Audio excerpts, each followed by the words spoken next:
Sir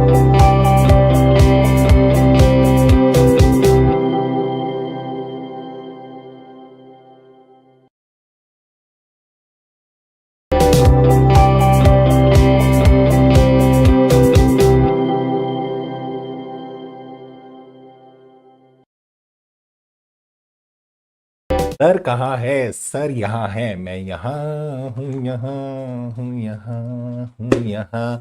very very good afternoon to all of you.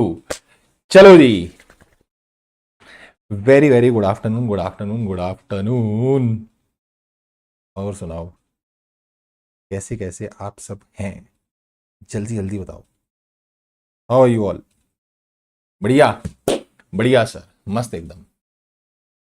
फटाफट से, फटाफट से वीडियो को लाइक कर दो और चैनल को सब्सक्राइब कर दो। जो लोग चैनल को सब्सक्राइब नहीं करते ना, उनके 5-5 नंबर कम आएंगे, और जो सब्सक्राइब करेंगे ना, उनके 10-10 नंबर ज्यादा आएंगे। ठीक है, चलो let's get started with the question answer practice of prospectus and allotment. पहले मुझे बताओ, पहले इसके बाद डिपॉजिट्स होगा भाई। Chapter 7 management administration might be possible, क्योंकि थोड़ा बड़ा सेशन होगा, उसमें सेक्शंस बहुत सारे हैं, तो हम थोड़ा बड़ा सेशन रखेंगे किसी दिन, संडे वाले दिन। ठीक है, उसको welcome to the show. Yes, welcome to the के शो। चलो मेरी बात सुनो आराम से, मेरी बात सुनो, सुनो ना। एक तो जो ये वाला चैप्टर है ना, prospectus and allotment of security, ये वाले चैप्टर के क्वेश्चंस हम करने वाले हैं, और लाइक करने पर तुमको मिलेंगे 5 marks extra for each and every like, for every comment 10 extra, subscribe सीधा पास। ठीक है, चलो इधर आओ, टाइम पास ना कराओ, इधर आओ, सुनो। दो दो लेक्चर्स में डिवाइड कर लेंगे, मैनेजमेंट वाला देख लेंगे, अगर 2 में करना होगा 2 में कर लेंगे, अगर एक ही में लगा वन शॉट निकालना है तो वन शॉट निकाल देंगे। और मैं ये बोल रहा था, हाँ, थर्सडे को चैप्टर नंबर 2 का और 8 का टेस्ट है, 2 इनकॉर्पोरेशन 8 डिविडेंड, दोनों का टेस्ट होगा। लास्ट वाला टेस्ट बहुत बढ़िया, काफी बच्चों ने किया, मेरे को भैया इतना अच्छा लगा, कुछ बच्चों के 25 में से 23 मार्क्स आए हैं, मतलब that is very very good test, actually very good test. और कुछ बच्चों ने इतना बेहतरीन लिखा है ना उस टेस्ट में, डैम गुड। तो 25 में से 23 आए हैं बच्चों के, 23, 24, 23 तो आई हैव सीन, यस आए हैं, और 20 मैं चाह रहा हूं कि एक बार 25 में से 25 आए, मतलब that full marks I want, कि जब तुम लिखो तो 100 में से 100 आए हैं। ठीक है सर, चलो सुनना मेरी बात। The board of directors of Chandra mechanical limited, upon start करने जा रहे हैं क्वेश्चन नंबर 1। नहीं, यूट्यूब पे नहीं होता हुआ टेस्ट तनिष्क, टेस्ट जो है वो टेलीग्राम चैनल में होता है, अपलोड हो जाएगा थर्सडे को, उसकी पीडीएफ अपलोड हो जाएगी चैप्टर नंबर 2 और 8 की। ठीक है, तो आप उसको कंप्लीट करके टेस्ट की आंसर शीट मेरे को मेल कर दोगे। ठीक है, अब मेल आईडी कहां मिलेगी? तो वो टेस्ट में क्वेश्चन पेपर के ऊपर लिखी होती है, उस मेल आईडी पे मेल कर देना, फिर चेक होके आपको वापस मेल आ जाएगा। ठीक है, ठीक है सर। हाँ, अभी चैप्टर 1 वाला टेस्ट पड़ा है, अगर देना चाहो तो दे सकते हो, कोई दिक्कत नहीं है। ठीक, और टेलीग्राम चैनल का लिंक आपको डिस्क्रिप्शन में मिलेगा, जहां पे ये सारी चीजें शेयर होती हैं, नोट्स हो गए, हैंड रिटन नोट्स हो गए, और लिंक्स हो गए, और ये सब टेस्ट हो गए, तो ये तुम सबको टेलीग्राम में मिल जाएगा। ठीक है, टेलीग्राम चैनल का लिंक आपको डिस्क्रिप्शन में मिलेगा, वहां से ज्वाइन कर सकते हो जो फर्स्ट टाइम देख रहे हैं।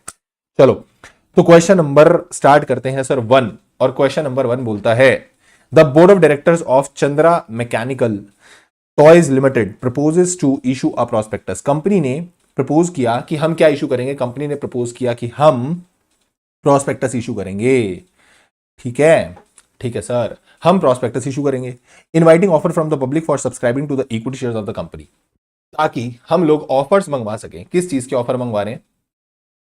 किस चीज के ऑफर मंगवा रहे हैं? हम इस चीज के ऑफर मंगवा रहे हैं कि ताकि हम लोग पब्लिक को बुला सकें कि आप हमारे इक्विटी शेयर के लिए सब्सक्राइब कीजिए।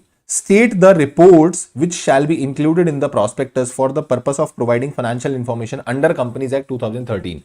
Companies Act 2013 के अंदर आप ये बताओ कि प्रोस्पेक्टस में कौन सी रिपोर्ट लिखी होनी चाहिए। तो यहां ये बात करना चाह रहे हैं सेक्शन नंबर 26 की। सर सेक्शन नंबर 26 मैं प्रिज्यूम करके चल रहा हूं क्वेश्चन आंसर आप तब कर रहे हो जब आपने चैप्टर रिवाइज कर लिया है, सेंस भी तभी बनती है। आप सोचो क्वेश्चन आंसर से चैप्टर याद आ जाएगा, तो भैया बहुत उल्टी अप्रोच फॉलो कर रहे हो। पहले चैप्टर रिवाइज करो, देन उसके बाद क्वेश्चंस किया करो। ठीक है, ओके सर, तो ये बोलता है सेक्शन नंबर 26 के बारे में, और सेक्शन 26 बोलता है कि जब आप प्रोस्पेक्टस बनाओगे तो वो डेटेड होना चाहिए, वो साइंड होना चाहिए, जो प्रोस्पेक्टस में डेट होती है वही डेट ऑफ पब्लिकेशन मानी जाती है। फिर प्रोस्पेक्टस डेटेड होना चाहिए, साइंड होना चाहिए, प्रोस्पेक्टस के अंदर वो इंफॉर्मेशन होनी चाहिए, वो मैटर्स होने चाहिए, प्रोस्पेक्टस के अंदर वो इंफॉर्मेशन होनी चाहिए जो सेबी बताएगा, किससे कंसल्ट करके, सीजी से कंसल्ट करके, और वो रिपोर्ट्स होनी चाहिए फाइनेंशियल इंफॉर्मेशन पे जो सेबी बताएगा सीजी से कंसल्ट करके। पर जब तक सेबी स्पेसिफाई नहीं करता तो सेबी ने अपनी रेगुलेशंस में जो बता रखा है हम वो लिखेंगे, हम वो लिखेंगे। ठीक है, तो लिखो जरा। एक्सपर्ट स्टेटमेंट के बारे में हम इस क्वेश्चन में नहीं लिखेंगे, उसने पूछा है फाइनेंशियल स्टेटमेंट की कौन सी रिपोर्ट इसके अंदर जाती है। तो अगर उसने कोई चर्चा नहीं की रिगार्डिंग एक्सपर्ट स्टेटमेंट और कुछ, तो आपको अपनी मर्जी से कुछ भी ऐड ऑन नहीं करना। ठीक है, क्वेश्चन में ना तो आप कुछ ऐड करेंगे ना आप उसमें कुछ डिलीट करेंगे। हाँ, आप बोल रहे हो कि सेक्शन 26 में क्या क्या आता है, कौन कौन से मैटर्स आते हैं। अगर क्वेश्चन ऐसा आया होता कि सेक्शन 26 में प्रोस्पेक्टस में क्या क्या मैटर्स आते हैं, क्या क्या स्टेटमेंट्स आते हैं, तो मैं उसके अंदर एक्सपर्ट स्टेटमेंट इंक्लूड कर देता, बट यहां मेरे को एक्सपर्ट स्टेटमेंट का कुछ आंसर लिखने की आवश्यकता नहीं है। लिखो, as per section number 26, answer number 1, as per section number 26, लिखो लिखो लिखो लिखो, एज पर सेक्शन नंबर 26, पहले वाले बच्चे हैं साथ साथ लिख लेंगे। लिखो, as per section 26 every prospectus, every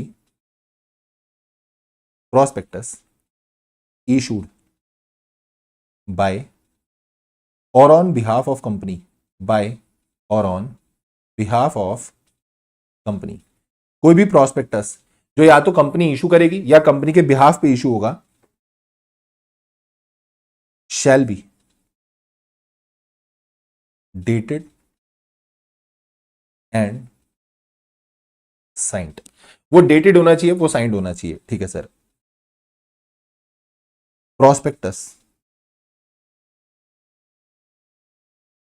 must contain such information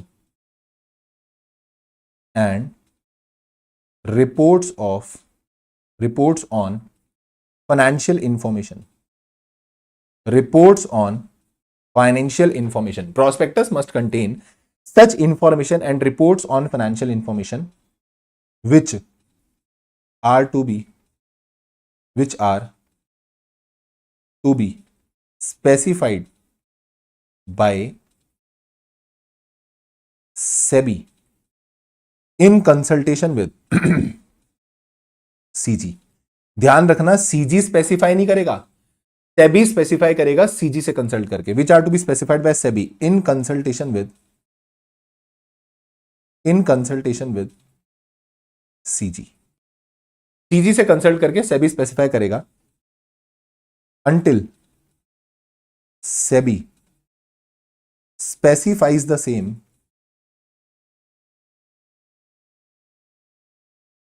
under section 26,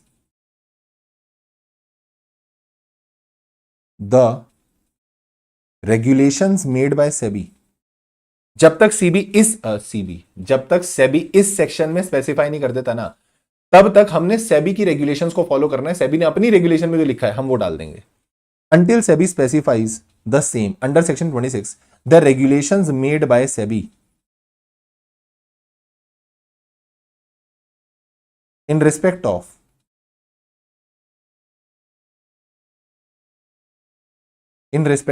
information and reports of financial information shall be followed.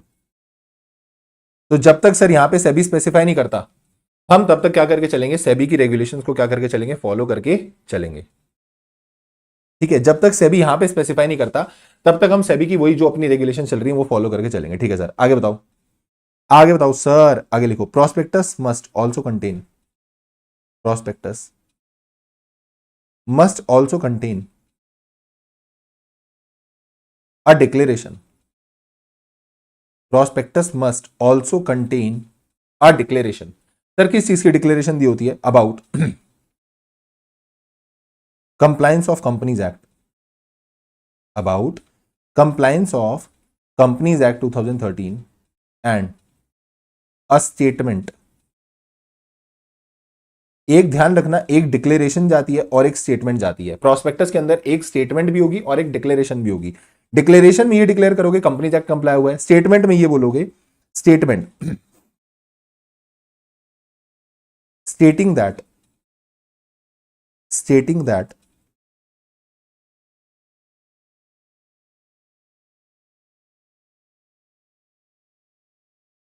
nothing is contained in this prospectus. इस prospectus के अंदर इस prospectus के अंदर कुछ भी ऐसा नहीं है. Nothing is contained in this prospectus which is contrary to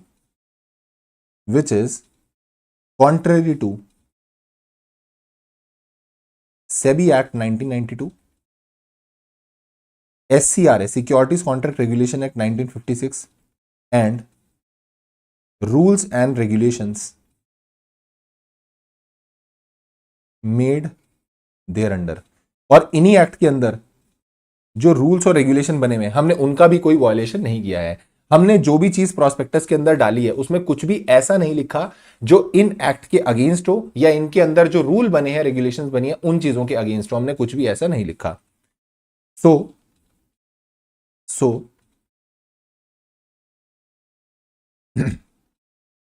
so Chandra mechanical toys limited must provide such information. तो उसके प्रोस्पेक्टस में क्या होना चाहिए? such information and reports on financial information specified by SEBI in its regulations and a statement of the compliance of same कि हमने वो compliance कर लिया है. A statement of compliance of same is also to be included in the prospectus. तो आप ये भी प्रोस्पेक्टस में क्या करोगे? इंक्लूड करोगे. इजी, सिंपल था. हाँ सर, बिल्कुल सिंपल क्वेश्चन था.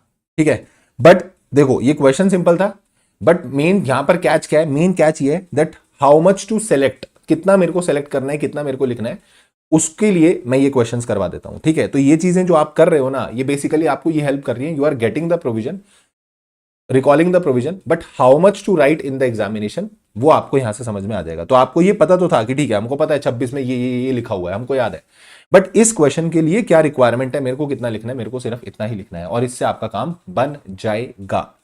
चलें जी आगे, बोलो जी बोलो, जल्दी जल्दी बोलो.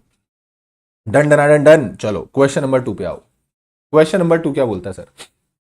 क्वेश्चन 2 बोलता है ABC limited proposes to issue series of debentures. ओ इसको मार्क करो, एलडीआर मार्क करो. एक चीज बताऊंगा क्यों, वेरी इंपॉर्टेंट. ये क्वेश्चन दोबारा आया ना आधे बच्चों को ले डूबेगा. ये क्वेश्चन दोबारा पेपर में आया ना, मैं बता रहा हूं आधे बच्चों को ले डूबेगा ये, सिर्फ एक वर्ड की वजह से.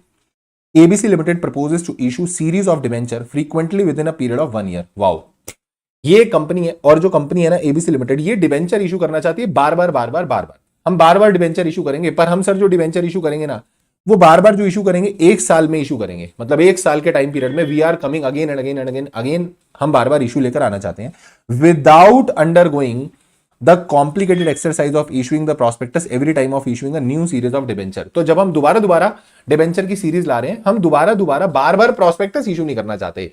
We don't want to enter into that complicated exercise. बार हम वही फिर दोबारा वही सब करो, ये सब करो, हमें वो सब नहीं करना. एग्जामिन द फिजिबिलिटी का मतलब होता है पॉसिबिलिटी. बताओ ऐसा हो सकता है या नहीं हो सकता. Examine the possibility of the proposal of ABC limited. क्या एबीसी लिमिटेड ऐसा कर सकती है या नहीं कर सकती? Taken into account the concept of deemed prospectus. वाह इंस्टीट्यूट, वाह. इंस्टीट्यूट ने बच्चों को फेल करने का ठेका उठा रखा है. ठीक है, ना क्लियर करने का ठेका उठाया हुआ है और उन्होंने बोला ये वाली चीज आप समझाओ with concept of deemed prospectus. Paper में ना वहीं पर बच्चा आधा घंटा सर पकड़ के इसी क्वेश्चन में टाइम खराब कर देगा, ये सोच के कि मैं ऊपर से पढ़ता हुआ आ रहा था, मुझे शेल्फ प्रोस्पेक्टस लग रहा था इसका आंसर, और यहां पर ये बोल रहा है डीम्ड प्रोस्पेक्टस। ये क्या है सर? तो मैं बताऊं, अब तुमको लगेगा कि ये डीम्ड प्रोस्पेक्टस सेक्शन 25 पे तुम्हें ले गया, कहां ले गया? 25 पे ले गया।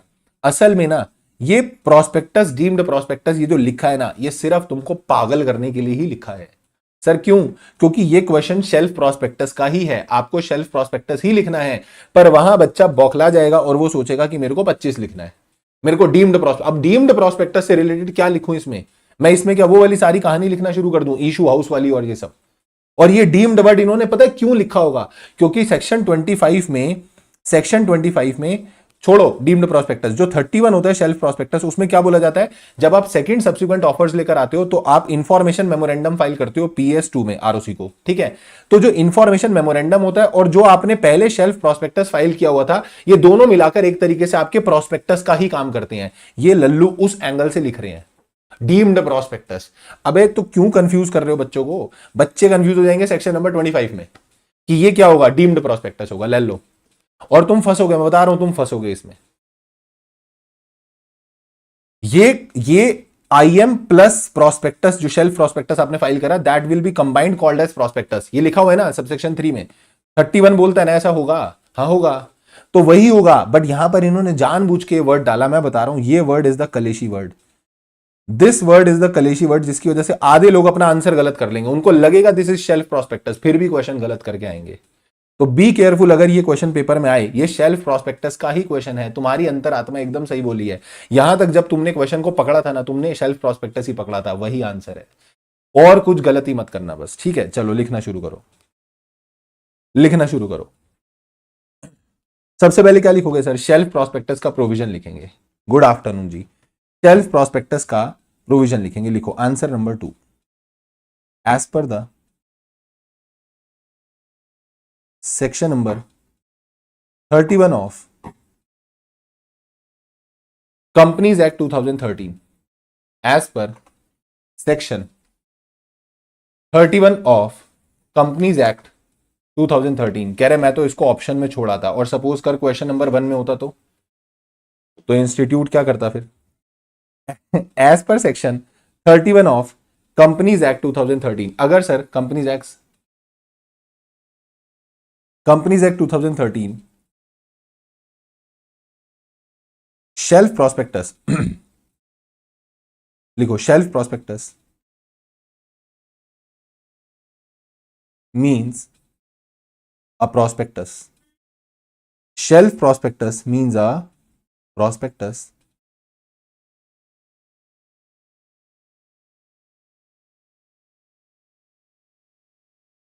शेल्फ प्रोस्पेक्टस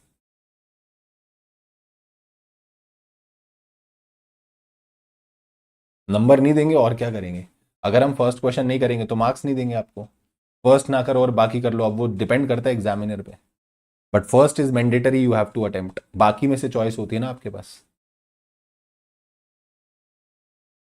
IUS छोड़ने वाला हूं, चलेगा क्या? कुछ चलेगा नहीं, ठीक है, कुछ छोड़ने की जरूरत नहीं है। IUS की रिवीजन देख लो चैनल पे जाके, और उसके क्वेश्चन आंसर कराऊंगा, कर लेना, कॉन्फिडेंस आ जाएगा खतरनाक वाला कि क्वेश्चन आएगा मैं कर दूंगा। As per section 31 of the companies act shelf prospectus means a prospectus, but last priority पे रख लियो, अगर छोड़ना भी हो तो छोड़ के मत जा, क्योंकि कई बार वो 4 नंबर भी बहुत इंपॉर्टेंट होते हैं। हाँ जी हाँ जी, हो जाएंगे नोट्स अपलोड। सुनो इधर, as per section 31 shelf prospectus means a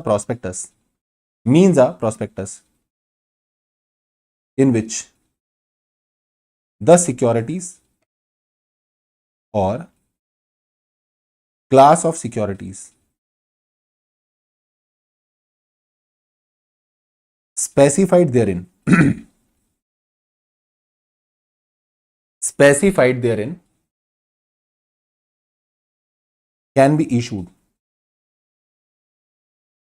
in one or more issues over a period of time, over a period of time without issuing prospectus in second or subsequent offers.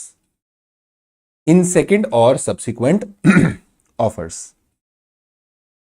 ठीक है बेटा, second और subsequent offers में अगर आप नहीं भी दोबारा प्रोस्पेक्टस इशू करोगे तो चलेगा. आगे लिखना. सो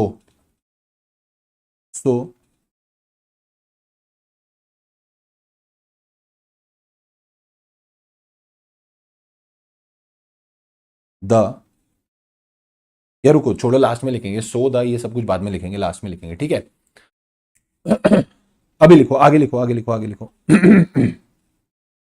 ये लिखो. Shelf prospectus, shelf prospectus must include या must indicate a period not exceeding 1 year. Self prospectus के अंदर आप एक पीरियड लिख दोगे, उस पीरियड के लिए वो प्रोस्पेक्टस वैलिड रहेगा. ठीक है, वो प्रोस्पेक्टस क्या रहेगा, वैलिड रहेगा.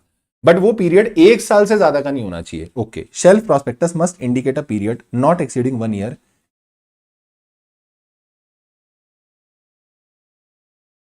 not exceeding 1 year, and such shelf prospectus will be valid for 1 year in that case. या इसको ऐसे लिखो, रुको और बेटर कराऊं, इसको ऐसे लिखो, रुको रुको रुको रुको रुको, ऐसे लिखो. Shelf prospectus must indicate a period not exceeding 1 year as a period of validity, as a period of validity. Any second, this period of validity, this period of validity starts from first offer, and any second, now it is better, any second or subsequent offer made during that 1 year requires no further issue of prospectus. तो अब आप उस 1 साल के दौरान जितने भी second और सब्सिक्वेंट ऑफर्स लेकर आओगे, आपको उनके लिए दोबारा प्रोस्पेक्टस इशू करने की जरूरत नहीं है. ठीक है जी, ठीक है सर. आगे लिखो. Company has to file an information memorandum. Form number बताना इंफॉर्मेशन मेमोरेंडम का. आईएम का फॉर्म नंबर बताओ एक बारी चैट पे सारे बच्चे. आईएम का फॉर्म नंबर बताओ जल्दी. Company has to file an information memorandum. Company has to file information memorandum. सब लोगों को लिखना है. इंफॉर्मेशन मेमोरेंडम का फॉर्म नंबर क्या है?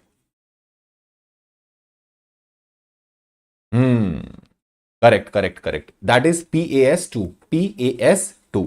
तो company has to file an information memorandum in form number PAS2 within 30 days prior to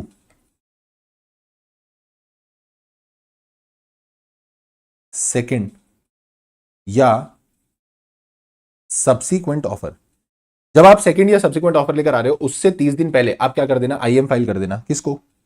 to ROC, indicating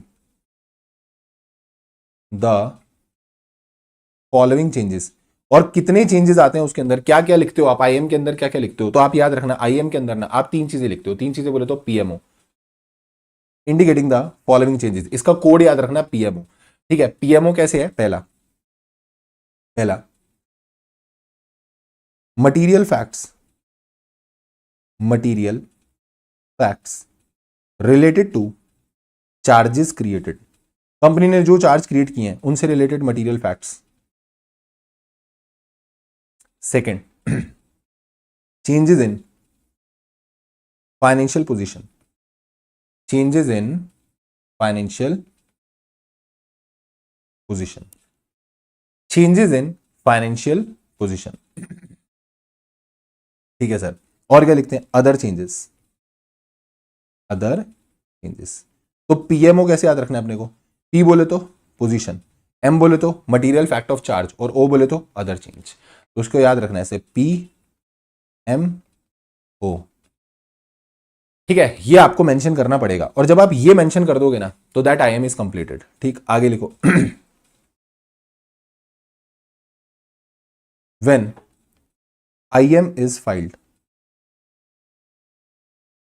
for every subsequent offer, when IM is filed for every subsequent offer, then this IM together with sorry, गला खराब हो रहा है यार एक दो दिन से। when IM is filed for every subsequent offer, then this IM together with shelf prospectus, then is IM together with shelf prospectus shall be deemed to be a prospectus। तो ये नालायकों ने ये वर्ड में तुम्हें फंसा रखा था, ये नालायकों ने ये वर्ड में हमें फंसा रखा था। ओ ओ ओ, ऐसा होता है, समझे, समझे सर। और आगे यहां पे लिख लेना लास्ट में, सो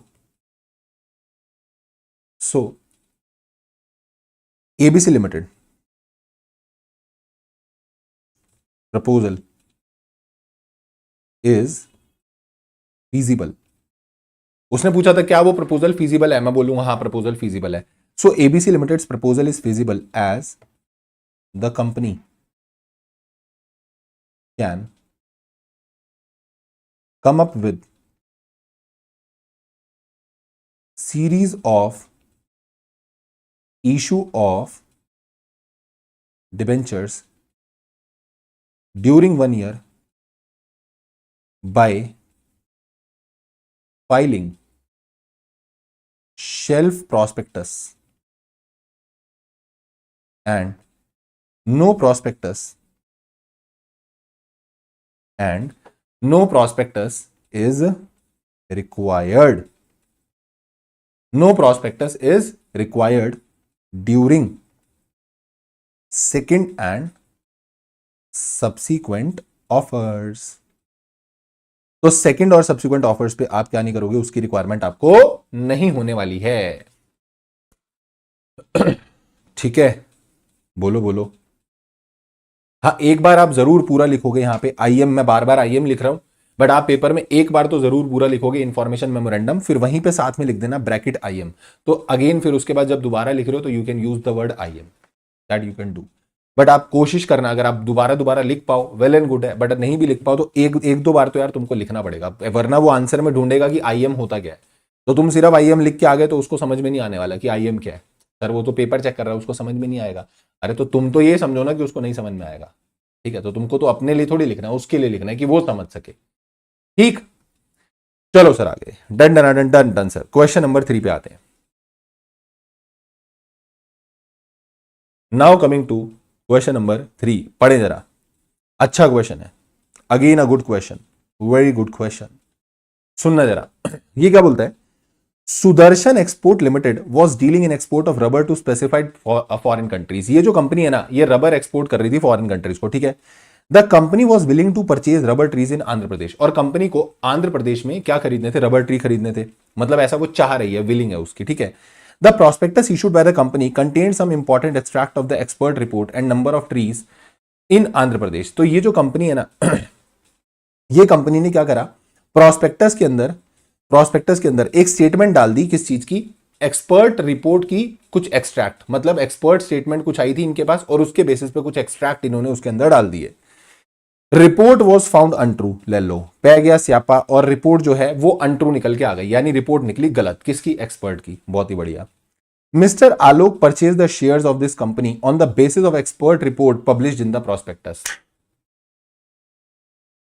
मिस्टर आलोक जो थे उन्होंने कांड कर दिया सर। उन्होंने क्या कांड करा, उन्होंने इस एक्सपर्ट की रिपोर्ट के बेसिस पे विश्वास करके क्या खरीद लिए, शेयर खरीद लिए। बहुत बढ़िया। Will mister Alok have any remedy against the company, क्या वो बंदा किसी सेक्शन के अंतर्गत कंपनी से रेमेडी क्लेम कर सकता है? Answer is absolutely yes sir, वो बंदा रेमेडी क्लेम कर सकता है। कौन से सेक्शन के अंदर? Under section 34। और ये भी सर्कमस्टांसेस बताना कि उसमें डिफेंस कौन कौन से अवेलेबल आपके पास होते हैं, किस किस केस में वो बंदा लायबल नहीं होगा, ये एक्सपर्ट लायबल नहीं होगा। तो सुनना जरा, सबसे पहले आप लिखना शुरू करो, सबसे पहले आप लिखना शुरू करो।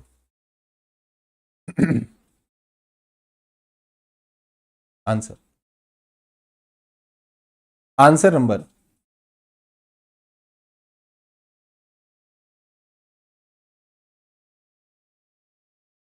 34। अब मैं तुमको एक चीज बताता हूं, अभी सुनो ना। Answer number 3। तो सर कौन सी लाइबिलिटी हमको फॉलो करनी है? हमको लाइबिलिटी फॉलो करनी है, मैं अगर तुमको दिखाऊं तो आपको लाइबिलिटी फॉलो करनी है। अरे भाई कहां गए, ये रही। There are two liabilities, section number 34 and section number 35। तो 35 अगर आप देखोगे दैट इज, ओए ओए ओए क्या कर रहा है भाई, section number 35 is civil liability, section number 34 is criminal liability.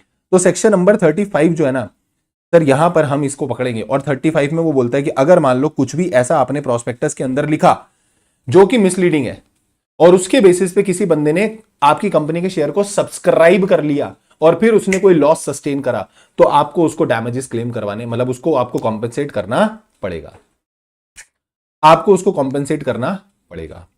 ठीक है? नहीं नहीं 35 लगेगा ना। 35 क्यों लगेगा? क्योंकि सर उसने प्रोस्पेक्टस के अंदर एक ऐसी स्टेटमेंट डाल दी है which statement is based on that expert report, उसके बेस पे हमने स्टेटमेंट डाल दी और वो बंदे ने प्रोस्पेक्टस के बेसिस पे अप्लाई करा, सब्सक्राइब करा शेयर्स को और उसे लॉस हुआ, तो 35 विल बी अट्रैक्टेड। लिखो सेक्शन क्या बोलते हैं, सेक्शन नंबर 3 लिखो, as per section number 35, sorry, as per section number 35 of companies act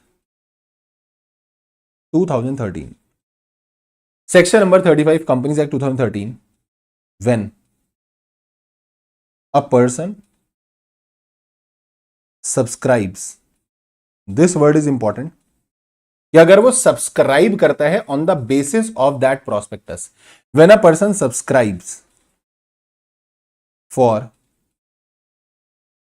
securities of a company on the basis of prospectus issued which contains any misleading statement,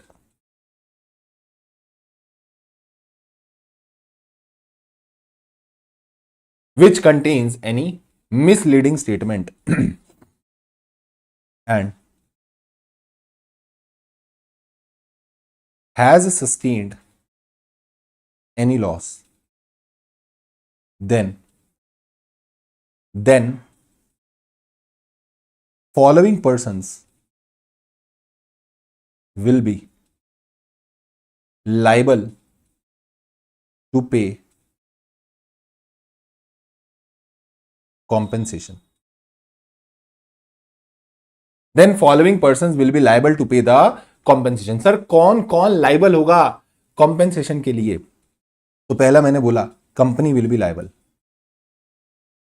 दूसरा director will be liable, और person who authorised to enter his name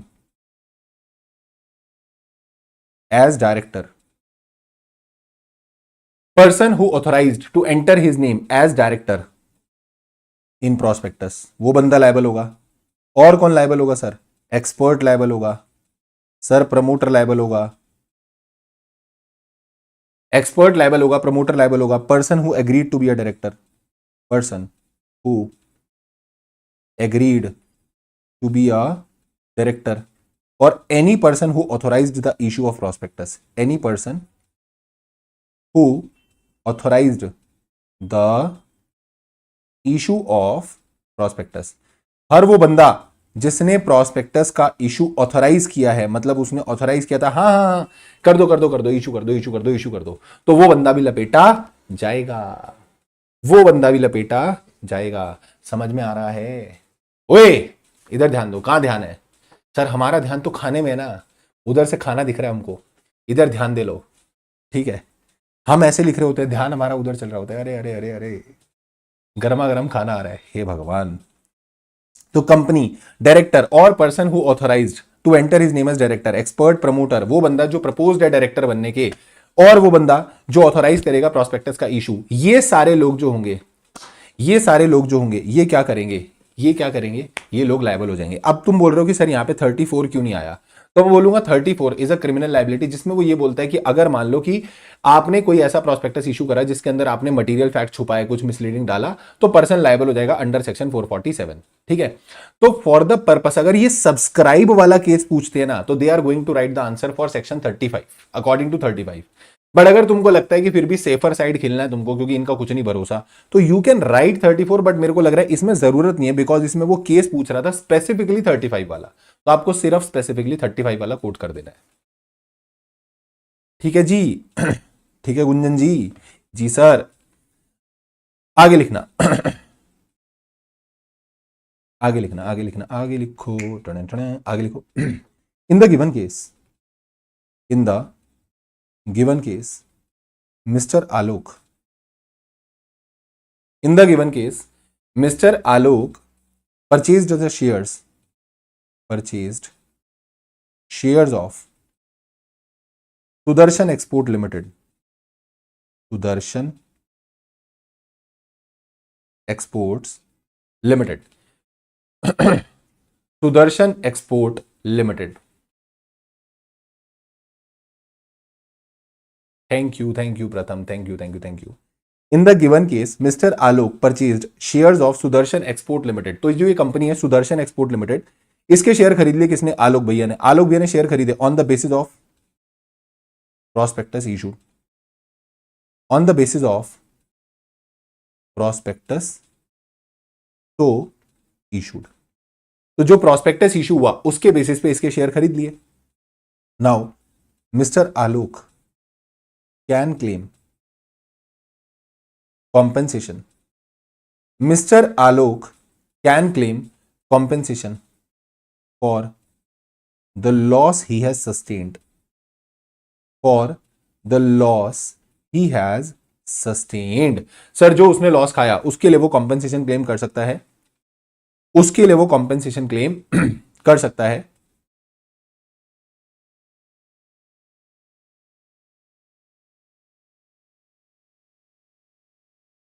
clear ji, clear sir. उसके लिए वो क्या कर सकता है, compensation claim कर सकता है। Right right sir.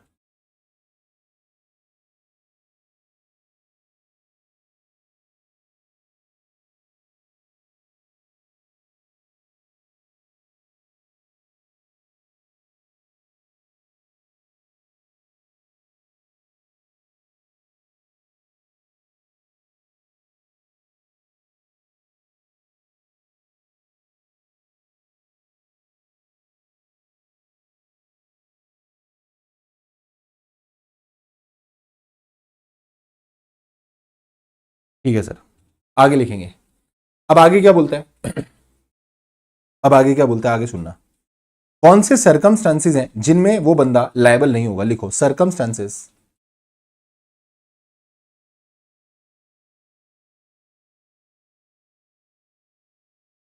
circumstances where such expert will not be liable। मतलब तुमको क्या लिखने हैं, तुमको लिखने हैं इसके डिफेंस, तुमको क्या लिखने हैं, तुमको लिखने हैं इसके डिफेंस। और इसका एक डिफेंस तो चला जाएगा सेक्शन 26 में ही। सेक्शन 26 क्या बोलता था कि हम एक्सपर्ट की स्टेटमेंट को तभी प्रोस्पेक्टस में इंक्लूड करेंगे अगर उसने अपनी स्टेटमेंट दी है, उसको इशू, उसको इंक्लूड करने की कंसेंट दी है, और आरओसी को प्रोस्पेक्टस जाने से पहले उसने अपने कंसेंट को विड्रॉ नहीं किया। तो अगर ये बंदा ये प्रूव कर दे कि मैंने अपनी कंसेंट को विड्रॉ कर लिया था और बिना मेरी कंसेंट के प्रोस्पेक्टस इशू हुआ है, तो ये बच जाएगा। तो लिखो पहला डिफेंस इसको मिलेगा अंडर सेक्शन 26 सबसेक्शन 5। अब आप बोलोगे सर हमें अगर इतना सबसेक्शन वगैरह याद नहीं रहा, तो you just have to write the defence. नहीं भी याद रहता, ये वाला पॉइंट नहीं याद रहता, कोई बात नहीं, कोई दिक्कत नहीं है, पर पेपर में प्लीज एटलीस्ट आगे का डिफेंस सही लिख देना, वो गलत ना करना, ठीक है। हाँ सर, वो गलत नहीं करेंगे। इट प्रोवाइड्स दैट expert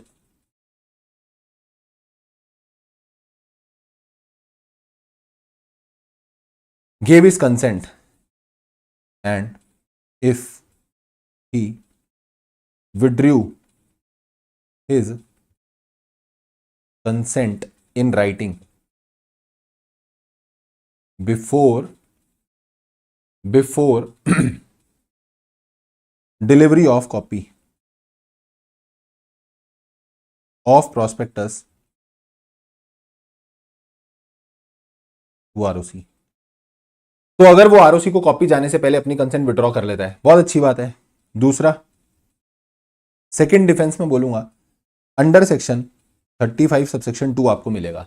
दूसरा डिफेंस क्या होता है? दूसरा डिफेंस ये होता है कि अगर ये बंदा ये प्रूव कर दे कि बिना मेरी नॉलेज, बिना मेरी कंसेंट के ये इशू हो गया, मेरी नॉलेज नहीं थी, मेरी कंसेंट नहीं थी, मुझे नहीं पता था, मेरी नॉलेज के बिना, मेरी कंसेंट के बिना ये प्रोस्पेक्टस इशू कर दिया गया, और ये बंदा इस चीज का जगत में ढिंडोरा पीट दे, मतलब इसको एक रीजनेबल नोटिस देना पड़ेगा टू द पब्लिक कि ऐसा हो गया है, तो भी ये बच जाएगा। लिखो, if the prospectus is issued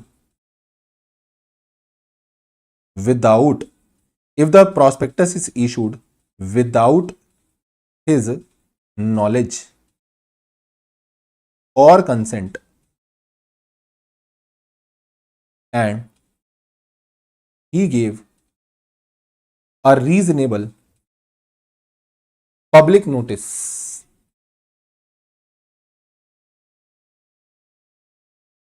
for the same, अगर ये प्रोस्पेक्टस इसकी नॉलेज के बिना इशू हो जाए और ये बंदा ये सबको जाकर जगत में जाहिर कर दे कि ये मेरी नॉलेज के बिना इशू हुआ है, तो ये बच जाएगा। तीसरा, अब थर्ड वाला वो बड़ा गंदा सा पॉइंट था, वो क्या था कि इसकी कंसेंट के बिना, इसकी कंसेंट की ही सम कॉपी ऑफ एक्सट्रैक्ट आगे यूज की गई थी, उसको एग्जैजरेट नहीं किया गया था। कुछ यार है, ये थर्ड वाला जो डिफेंस था वो थोड़ा खतरनाक सा था। मेरी बात सुनो, थर्ड डिफेंस में तुमको समझाता हूं। मान लो एक एक्सपर्ट है, उसने मुझे कोई स्टेटमेंट दी थी और एक बंदे ने उसी की स्टेटमेंट पे विश्वास करते हुए कि वो एक्सपर्ट एक कॉम्पिटेंट पर्सन है, उसने जो स्टेटमेंट दी है सही स्टेटमेंट दी होगी, तो उसकी स्टेटमेंट पे विश्वास करते हुए मैंने आगे प्रोस्पेक्टस में एक स्टेटमेंट इंक्लूड कर दी थी, और जो मैंने आगे लिखा था it was the same extract of that copy of what the official document of the expert was.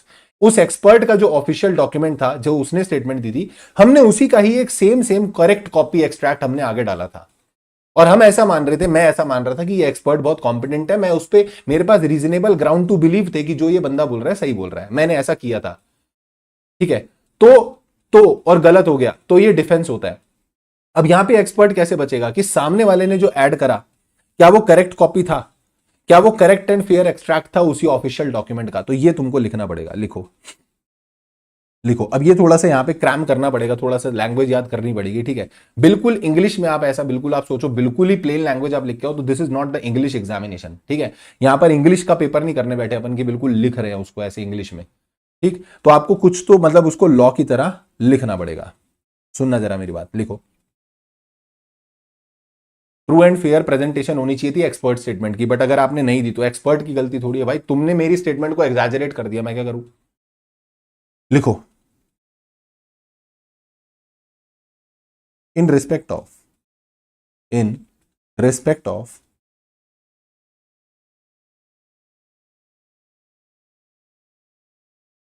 misleading statement, in respect of misleading statement, in respect of misleading statement, आगे लिखना, in respect of misleading statement related to be made, या परपटेड भी लिख सकते हो, to be made by an expert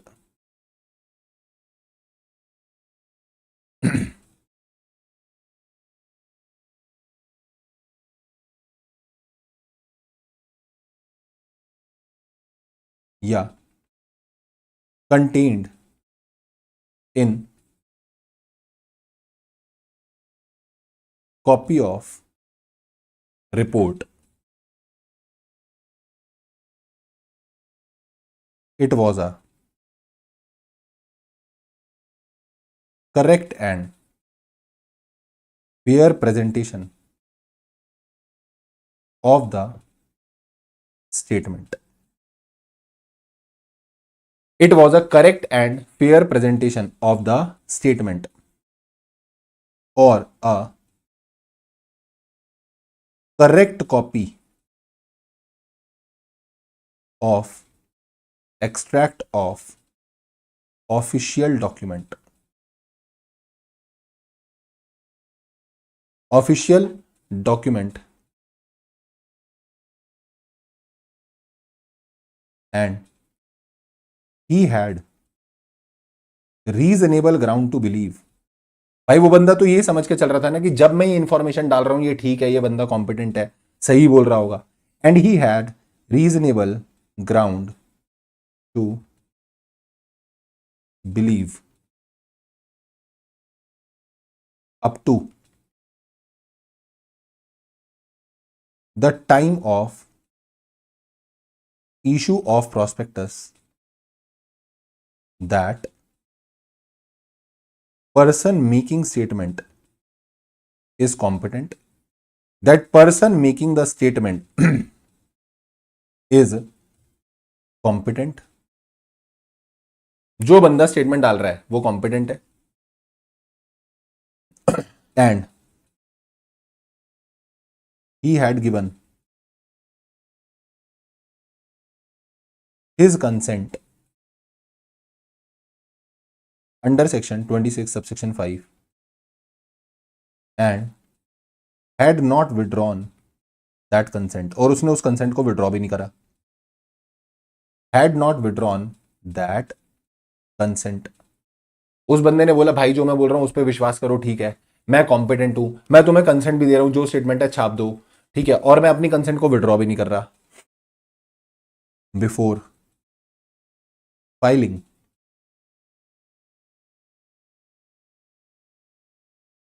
the prospectus to ROC. So in respect of any misleading statement purported to be made by an expert contained in copy of report, it was a correct and fair presentation of the statement or a correct copy of the extract of that official document. But he had reasonable ground to believe up to the time of issue of prospectus that the person making statement is absolutely competent. आप ये मान के चल रहे हो कि वो बंदा एकदम competent था, तो फिर आपको कोई दिक्कत नहीं होने वाली. यानी ये आपको प्रूव करना पड़ेगा. अगर आप ये प्रूव नहीं कर पाए, या आपके पास 3 डिफेंस हैं ये वाले, आप इनमें से कोई भी एक डिफेंस प्रूव कर दो. अगर आपने डिफेंस प्रूव कर दिया तो आपके अगेंस्ट कोई भी लायबिलिटी नहीं आएगी. ठीक है.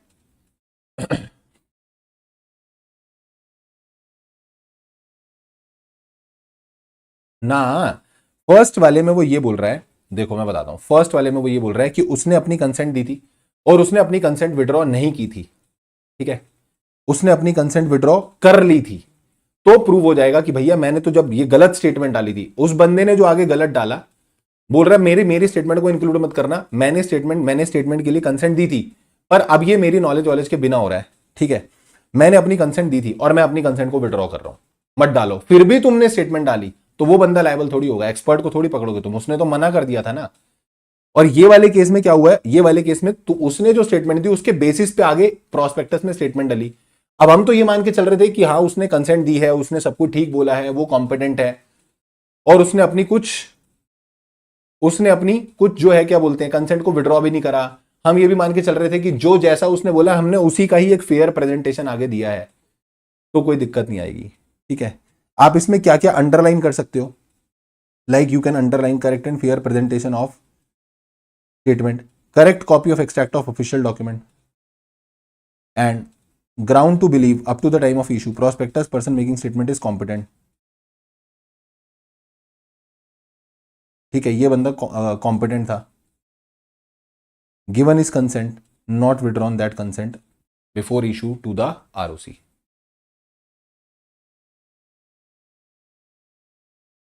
ठीक है जी, बोलो. मैं तुमको एक चीज बताऊं, जो थर्ड वाला, हाँ क्वेश्चन बताओ, क्वेश्चन में क्या देखूं मैं. जो थर्ड वाला पॉइंट है ना, ये थर्ड वाला पॉइंट क्या बोलता है, थर्ड वाला पॉइंट ये बोलता है कि एक्सपर्ट की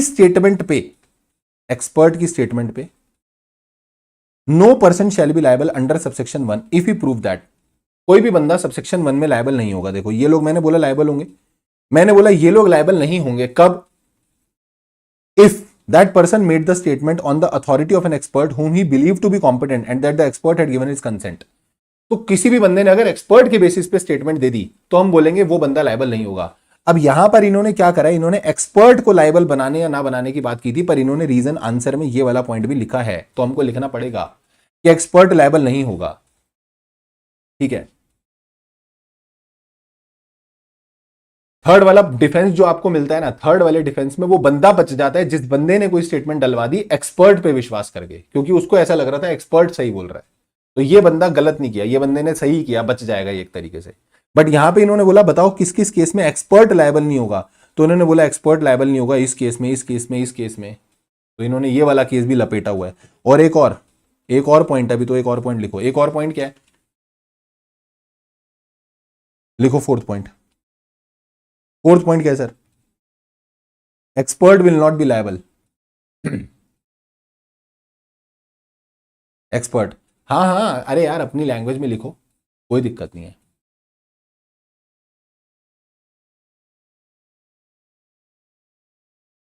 हाँ मैं वही तो बोल रहा हूं, थर्ड वाला जो डिफेंस होता है ना, generally it is not for expert, वो तो उस बंदे के लिए होता है जो बंदा एक्सपर्ट पे विश्वास करके स्टेटमेंट डलवा देता है और वो बंदा बच जाएगा। ठीक है, बट इन्होंने यहां ये भी लिखा ही हुआ है, ये मैं बोल रहा हूं एक्सपर्ट। और कुछ क्वेश्चन तुमको इंस्टीट्यूट के ऐसी रट्टाफिकेशन पे जाने पड़ते हैं, वो आएंगे लिखो। ठीक है, और अभी तो फाइनल में और ऐसे मिलेंगे तुमको क्वेश्चन, ये आएगा तो यही लिख के आना है, बात खत्म। इंस्टीट्यूट बोलते हैं अपुनिज भगवान है, जो हमने लिखा करो। एक्सपर्ट, आगे लिखना, expert will not be liable, will not be liable, expert will not be liable. Sir expert भी लायबल नहीं होगा for any statement, for any statement not made by him, not made by him in capacity of expert, and such statement is included in prospectus, and such statement is included in prospectus। Expert किसी भी ऐसी statement के लिए भी liable नहीं होगा जो उसने एज एन एक्सपर्ट नहीं दी है। वो स्टेटमेंट उसने बोली, बट वो एक्सपर्ट कैपेसिटी में नहीं बोली वो चीज, उसने कोई सर्टिफिकेशन नहीं दिया उस चीज का, वो एक्सपर्ट कैपेसिटी में नहीं बोला, वो उसने स्टेटमेंट बोली, तुमने डाल दी, तो वो बंदा लायबल थोड़ी बोला कि क्या मैंने एज एन एक्सपर्ट बोला, नहीं ना। तो जो चीज मैंने एज एन एक्सपर्ट कैपेसिटी नहीं बोला, तुम उसके लिए मुझे लायबल नहीं कर सकते, तुम उसके लिए मुझे लायबल नहीं कर सकते। हाँ साकेत, यस होना चाहिए, बट यहां पे आंसर में इन्होंने थर्ड वाला पॉइंट डाला हुआ है। ठीक है, done done done, this is question number 3। अब चलते हैं क्वेश्चन नंबर 4 पे। क्वेश्चन 4 क्या बोलता है, आ जाओ जी। 4-5 मार्क्स का, this question was of 4 to 5 marks. Question, in fact मैं तुम्हें बताऊं, मैंने तो तुम्हें यहां पे ये सारी चीजें लिखवा भी दी, इन्होंने जो आंसर दिया हुआ, इन्होंने तो और ही भद्दा आंसर दिया हुआ। इन्होंने लिखा था कंपनी एंड एवरी पर्सन, अरे कौन सा पर्सन, यहां लिखा हुआ है company and every person will be liable to pay the compensation. तो मैंने तो फिर भी इसको पूरा प्रॉपरली लिखवा दिया कि ये बंदे लायबल होते हैं कॉम्पेंसेशन देने के लिए, तो ऐसे लिख दो और बेटर है। उन्होंने आंसर लिखा हुआ है company and every person will be liable. Question number 4 पे आओ। With a view to issue shares to the general public, a prospectus containing some false information was issued by a company। prospectus के अंदर कुछ false information थी। Mr. X received the copy of prospectus from the company but did not apply for the allotment of any share। भाई साहब को copy मिली prospectus की, भाई साहब ने prospectus के बेसिस पे कोई शेयर अप्लाई नहीं किए, बहुत बढ़िया, अच्छा हुआ नहीं किए। The allotment of share to the general public was completed by the company within the stipulated period। बहुत बढ़िया, कंपनी ने अलॉटमेंट पूरी कर ली, वेरी गुड, और क्या चाहिए। few months later क्या हुआ, mister X bought 2000 shares through the stock exchange. अब भैया ने क्या करे, स्टॉक एक्सचेंज से जाके 2000 शेयर खरीद ले, क्योंकि इनको भी तो चुल थी, इनको ये चुल थी। सर फिर जब इशू आया था तब इसने अप्लाई नहीं किया अलॉटमेंट के लिए, तो तब नहीं किया, फिर अब कर रहा है। अरे नहीं किया होगा, तब उसके पास पैसे नहीं होंगे, तब उसने नहीं किया अप्लाई। अब इसको ये लगा कि नहीं नहीं नहीं, इसको फोमो फील होने लगा, इसको लगा अरे मेरे को भी तो इस कंपनी के शेयर में पैसे लगाने हैं, तो खरीद के बैठ गया। पर पता नहीं था भैया कि सिर मुंडवाते ही ओले पड़ जाएंगे। मतलब जैसे ही ये बंदा शेयर खरीदेगा मार्केट गिर जाएगी, अब पता नहीं मार्केट इसके लिए खराब थी या ये मार्केट के लिए खराब था, जो भी हुआ इसने हायर प्राइस पे खरीदे और मार्केट गिरी शार्पली, धड़ाम से शेयर गिर गए। And x sold these shares at a heavy loss, और भाई को हैवी लॉस पे शेयर बेचने पड़े। अब इससे ये बर्दाश्त नहीं हुआ। Mister X claim the damage from the company for the loss suffered on the ground that the prospectus issued by the company containing a false statement. और ये पहुंच गया कंपनी के दरवाजे पे, कंपनी को बोला ओए कंपनी कंपनी मेरे को पैसे दो। कंपनी बोली तू कौन बे? बोला मैं नहीं तो कौन बे, मैं ही तो हूं जिसने तुम्हारे शेयर खरीदे कहां से, स्टॉक मार्केट से, और मेरे को नुकसान हो गया, पैसे लाओ। तो आप मेरे को बताओ क्या इसको डैमेज मिलेगा या नहीं मिलेगा, मतलब इसको डैमेज का क्लेम मिलेगा नहीं मिलेगा? तो पता नहीं इसने क्या फूका और ये कंपनी के पास पहुंच गया, बोला पैसे दे दो। कंपनी बोल रही कुछ नहीं मिलेगा, दफा हो जा। लिखो answer number 4। Answer number 4, as per section, पहले समझाओ इसको, इस भाई को बताओ प्रोस्पेक्टस किसे बोलते हैं। लिखो as per section 2 clause 70, prospectus, prospectus. Perfect answer, सब लोग सही आंसर दे रहे, एकदम बढ़िया। लिखो प्रोस्पेक्टस। मनीष साहब ऐसे रट्टा नहीं मारते कि फर्स्ट वाले में मिलता है सेकंड वाले में नहीं मिलता, हम ऐसे रट्टा मारेंगे, मतलब हम ऐसे याद करेंगे, जब हम प्रोस्पेक्टस के बेसिस पे ही सब्सक्राइब करते हैं तो हमको कॉम्पेंसेशन मिल जाता है। पर ये भाई ने तो स्टॉक मार्केट से खरीदा था, और इसका एक केस लॉ भी हुआ था पीक वर्सेस गुरने, उसमें भी ये डिसाइड हुआ कि भाई जो आपने सेकेंडरी मार्केट से खरीदा है उसमें कंपनी की गलती थोड़ी है, तुमने क्या प्रोस्पेक्टस के बेसिस पे सब्सक्राइब किया था? नहीं ना, तो फुटो फिर। As per section 2 clause 70, prospectus means any document issued as prospectus,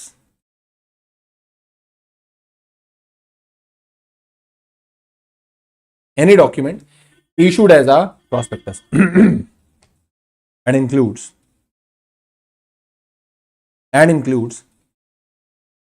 red herring prospectus, and includes red herring prospectus, shelf prospectus। Sir इसके अंदर रेड हेरिंग प्रोस्पेक्टस आएगा, शेल्फ प्रोस्पेक्टस आएगा, और एनी नोटिस सर्कुलर डॉक्यूमेंट, और any notice circular advertisement inviting public to subscribe for securities, to subscribe for securities. कोई भी advertisement notice circular तुमने issue कर दिया जिससे तुम पब्लिक को इनवाइट कर रहे हो कि भैया आ जाओ हमारी सिक्योरिटीज को सब्सक्राइब कर लो, हम उसी को क्या मान लेंगे? प्रोस्पेक्टस मान लेंगे।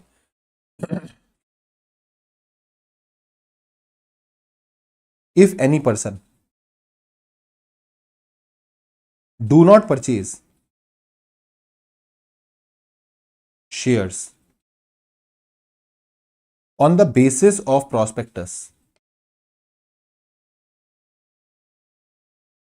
then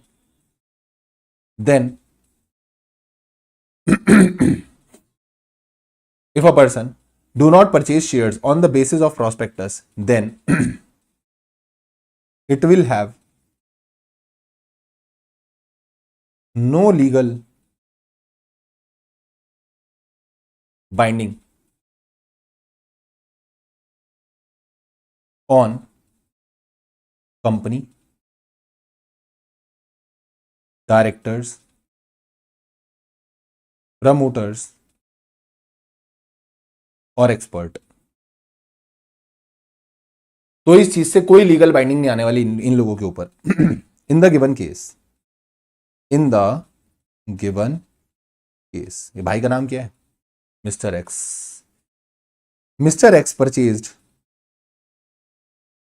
the shares from secondary market. Mister x ने शेयर खरीदे कहां से सर? सेकेंडरी मार्केट से, that is stock exchange, and not on the basis of prospectus containing false statements। जो फॉल्स स्टेटमेंट्स इसके अंदर लिखी थी उसके बेसिस पे नहीं, इनने तो मार्केट से खरीदा, मार्केट से खरीदा तो कंपनी को लायबल क्यों बनाएगा भाई? लिखो so conclusion, so mister X can not claim the damages, आप डैमेजेस क्लेम नहीं कर सकते as the shares were purchased from stock market या स्टॉक एक्सचेंज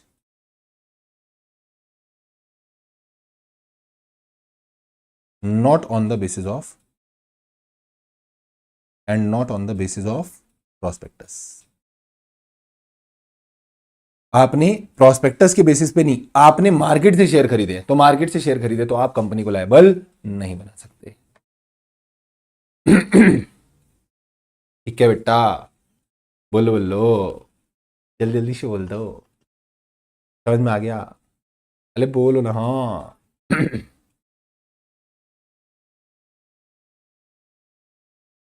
क्लियर है?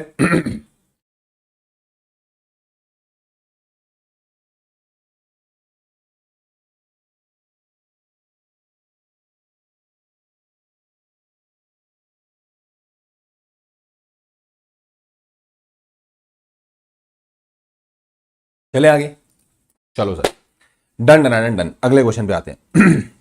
क्वेश्चन नंबर 5 पढ़ेंगे। क्वेश्चन नंबर 5 बोलता है, मैट का क्वेश्चन है, एमटीपी में आया हुआ है, ओ भाई साहब बार बार आया हुआ है और ये पेपर में भी आ सकता है। ओके, दीपिका आज आ जाएगा अगर नहीं आया अभी तक तो।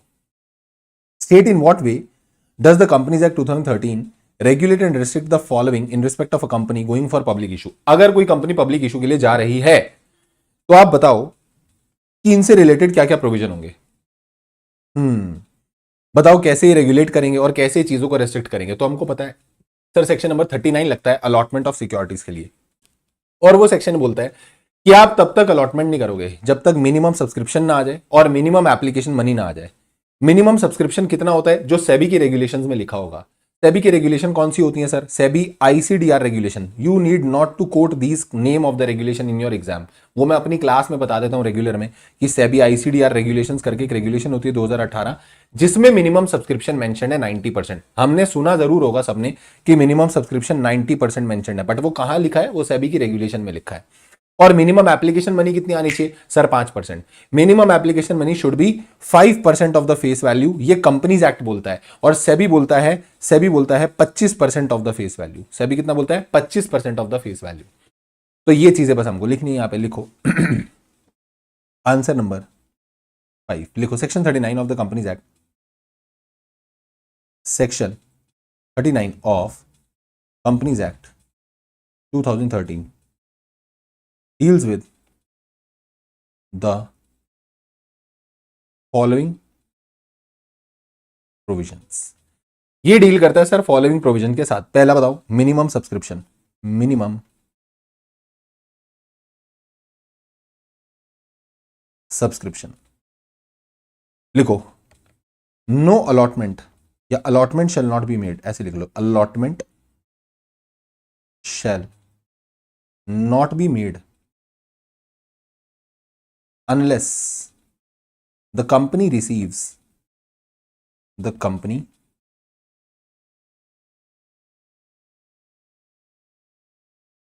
receives the amount of minimum subscription, the company receives the amount of minimum subscription। Sir आप अलॉटमेंट तब तक नहीं करोगे जब तक कंपनी क्या ना करे, जब तक कंपनी मिनिमम सब्सक्रिप्शन जो है वो रिसीव ना कर ले। वो रिसीव ना कर ले, ठीक है? ठीक है। Allotment shall not be made unless the company receives the amount of minimum subscription as stated in the prospectus। आप prospectus में ये लिखते हो कि भैया इतनी मिनिमम सब्सक्रिप्शन आ जानी चाहिए, एंड द सम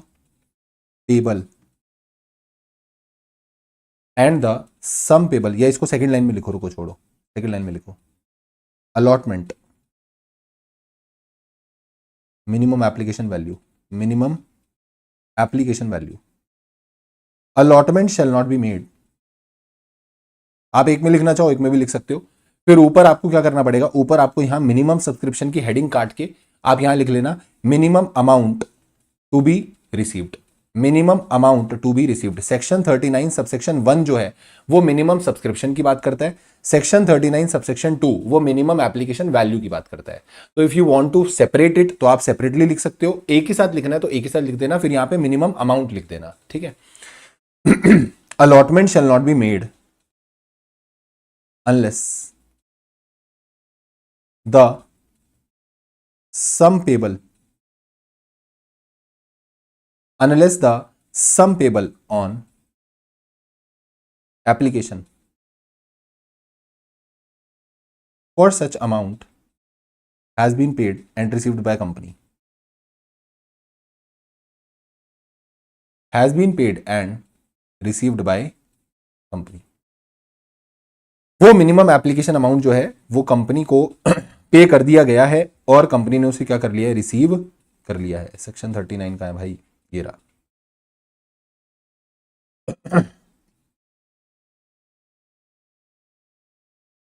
ठीक है जी। बोलो बोलो, ये काम करो ना यार, इसको यहां से हटा के हेडिंग नहीं डालो, आप इसको ऐसे लिख लो ना प्लीज, थोड़ा सा चेंज कर लो ना प्लीज प्लीज प्लीज, थोड़ा सा बेटर करा देता हूं। आप इसको ऐसे लिखो ना, allotment shall not be made unless the company receive the amount of minimum subscription as stated in the prospectus, an allotment shall not be made unless the sum payable on application for such amount has been paid and received by the company. बिल्कुल ऐसे लिखो ना, अच्छा रहेगा वो। तो ये दोनों पॉइंट इसके साथ कवर हो जाएंगे, ठीक है। थोड़ा सा एडजस्ट कर देंगे, ठीक है। अगला यहां लिखो,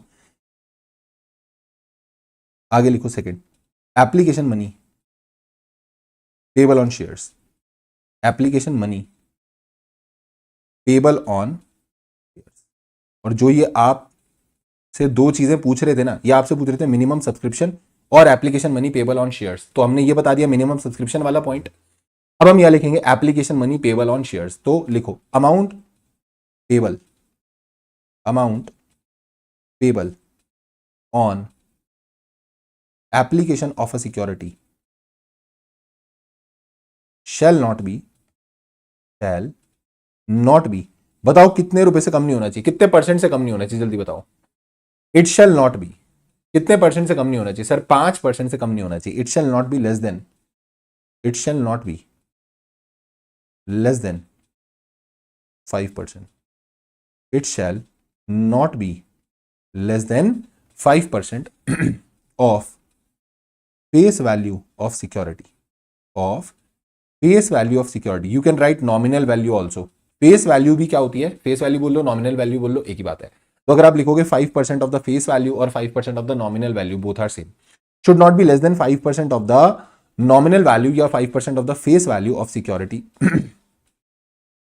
और such other percentage as specified by SEBI. अगर सेबी कुछ स्पेसिफाई कर देगा तो फिर वो आपको देखना पड़ेगा, और सेबी ने किया हुआ है स्पेसिफाई कितना परसेंट, 25%। सेबी ने 25% किया हुआ है। अच्छा एक बात पूछूं ऐसी, मतलब जनरली क्वेश्चन तो लिख लेंगे अपन, सेबी ने 25% बोला, कंपनीज एक्ट बोलता है 5%, तो कितना मंगाए, 5 या 25? हाँ जी, सेबी ने बोला 25%, कंपनीज एक्ट बोलता है 5%, तो 5 मंगाओगे या 25 मंगाओगे? सर 25 मंगाएंगे। क्यों? क्योंकि अगर 25 मंगाएंगे ना तो उसमें ये और वो वाला लॉ दोनों कंप्लाई हो जाएंगे, हार्मोनियस कंस्ट्रक्शन लग जाएगा ना सर, वो भी कंप्लाई हो जाएगा ये भी कंप्लाई हो जाएगा। अब ऐसे हम क्यों कॉन्ट्राडिक्शन क्रिएट करें, वो वाला लेके चलेंगे ताकि 25 मंगा लो, सेबी वाला भी कंप्लाई हो जाए और ये भी कंप्लाई हो जाए। अगर तुम इसको कंप्लाई करोगे तो फिर वो वायलेट हो जाएगा। आगे लिखो, if the stated minimum amount, if the stated minimum amount is not been subscribed, मतलब आपको मिनिमम सब्सक्रिप्शन नहीं मिली, and the sum payable on application not received, not received within 30 days, within 30 days। तो क्या करोगे, 15 दिन में रिफंड कर दो, और 15 दिन में रिफंड नहीं करा तो फिर 15% इंटरेस्ट के साथ रिफंड कर देना। If not received within 30 days of issue of prospectus और time prescribed by SEBI, time prescribed by SEBI, then जितना एप्लीकेशन मनी आपके पास आया वो सब रिफंड मारो। Then application money so received, then application money so received shall be repaid. तो आप उसे क्या कर दोगे, रीपे कर दोगे within 15 days of closure of issue, within 15 days of closure of issue, if not repaid within stipulated time, अगर आपने इसको उतने टाइम में रीपे नहीं किया within stipulated time, then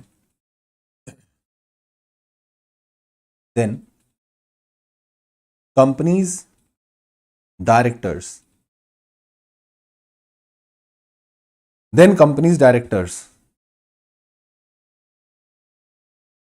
shall be, then companies directors who are officer in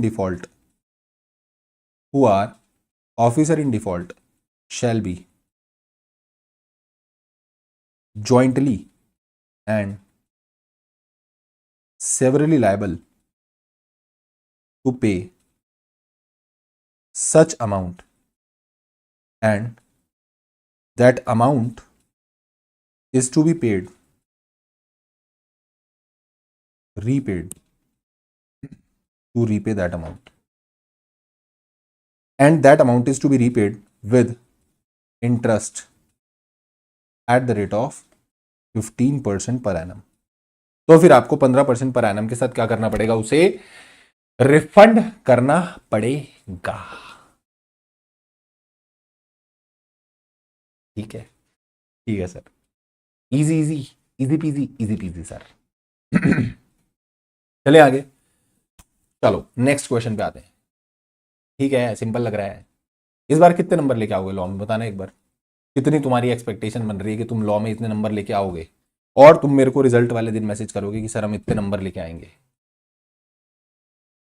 कितना तुम, मैं जरा देखूं तुम्हारी एक्सपेक्टेशंस कहां तक पहुंची हैं अभी फिलहाल। इतना पढ़ने के बाद आपकी एक्सपेक्टेशंस कहां है, आई वांट टू सी। अगर तुम अभी भी 40 की एक्सपेक्टेशन में बैठे हो तो भैया गलत जगह बैठे हो। अरे जितने आ जाए पास कर दे बस इंस्टीट्यूट हमें। क्वेश्चन नंबर 6,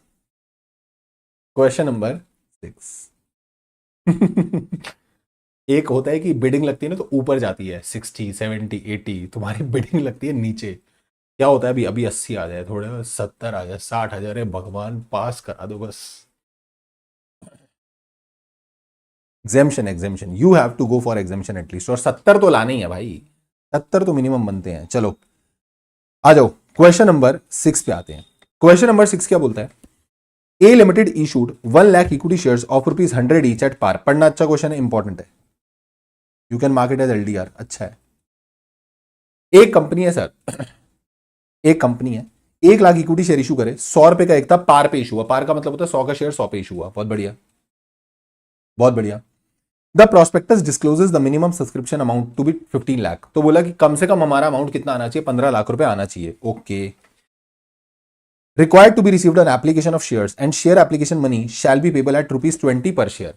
ठीक है, तो इन्होंने बोला कि 15 लाख रुपए हम क्या चाहते हैं, 15 लाख रुपए हम चाहते हैं कि हमारे पास क्या आ जाए, 15 लाख रुपए हमारे पास आ जाए सब्सक्रिप्शन अमाउंट मिनिमम, और ₹20 पर शेयर की एप्लीकेशन मनी आ जाए। ठीक है, prospectus further reveal that A limited has applied for listing of share in 3 recognised stock exchange. क्योंकि आप पब्लिक इशू लेकर आ रहे हो तो सेक्शन नंबर 40 बोलता है कि आपको क्या करानी पड़ेगी, एटलीस्ट एक रिकॉग्नाइज्ड स्टॉक एक्सचेंज पे लिस्टिंग करवाना मैंडेटरी होता है। ज्यादा पे आप कराना चाहो आपकी मर्जी है, आपका ट्रेडिंग वॉल्यूम बढ़ेगा, आप कराना चाहो करा सकते हो, तो ऐसा सेक्शन 40 बोलता है।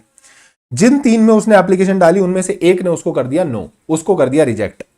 इशू फुल्ली सब्सक्राइब हुआ, ए लिमिटेड को 20 लाख रुपए रिसीव हुए, ये तो चाह रहे थे 15 आ जाए, आ गए 20, बहुत अच्छी बात है, और इन्होंने अलॉटमेंट कर डाली। बहुत बढ़िया। क्वेश्चन आपसे पूछ रहा है, examine the 3 disclosure in above case study. आप ऊपर वाली केस स्टडी में बताओ कौन से 3 डिस्क्लोजर इनको डालने पड़ेंगे। Which are the deciding factor in allotment of share. ऊपर वाली केस स्टडी के हिसाब से अलॉटमेंट के लिए 3 डिसाइडिंग फैक्टर हैं सर। पहला, मुझे दिख रहा है मिनिमम सब्सक्रिप्शन आना चाहिए था 15 लाख, वो आया है। दूसरा, मिनिमम एप्लीकेशन वैल्यू 20 रुपए पर शेयर की थी, तो वो 5% से ज्यादा होनी चाहिए। 100 रुपए का 5% निकालूंगा तो 5 रुपए आता है, इन्होंने 20 रखा है, तो मैं बोलूंगा ये फैक्टर भी ठीक था। पर तीसरे वाले का कांड क्या हो गया कि आपने जब परमिशन लेनी थी ना सेक्शन 40 के अंतर्गत, तो सेक्शन 40 की लैंग्वेज कुछ ऐसी है, वो बोलता है you need not to apply, you have to obtain the permission. Apply नहीं करना सिर्फ 3 को या 1 को अप्लाई कर दो, आपको परमिशन मिलनी चाहिए उससे भैया। तो अगर आपने अप्लाई करा 3 को और आपको एक ने रिजेक्ट कर दिया, फिर भी तुमने अलॉटमेंट कर दी, तो कहीं ना कहीं तुमने सेक्शन 40 का वायलेशन किया हुआ है। तो आपको ये चीजें बतानी पड़ेंगी। अगर आप सेक्शन 40 देखोगे तो section 40 is like you have to obtain the permission before making public offer. Every company shall make the application to one or more recognised stock exchange and obtain. सिर्फ अप्लाई से काम नहीं चलेगा, एंड ऑब्टेन, ऑब्टेन भी करना पड़ेगा listing permission, और तुमने वो नहीं की है। ओ, तुमने वो नहीं की है। आ जाओ जी, लिखना जरा, आंसर लिखो। ये क्वेश्चन आया सितंबर 23 में भी। वाओ, लिखो लिखो लिखो लिखो। लीगल प्रोविजंस, पहले आंसर लिखो। आंसर नंबर 6, 6 है ना? लिखो answer number 6।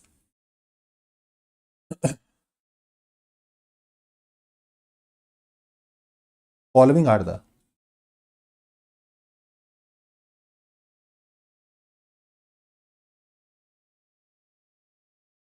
Legal provisions related to the disclosures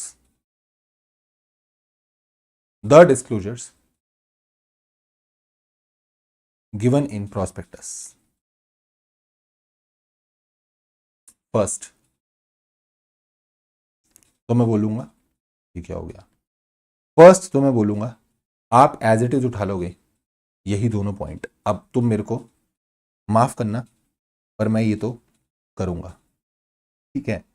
as per section number 39,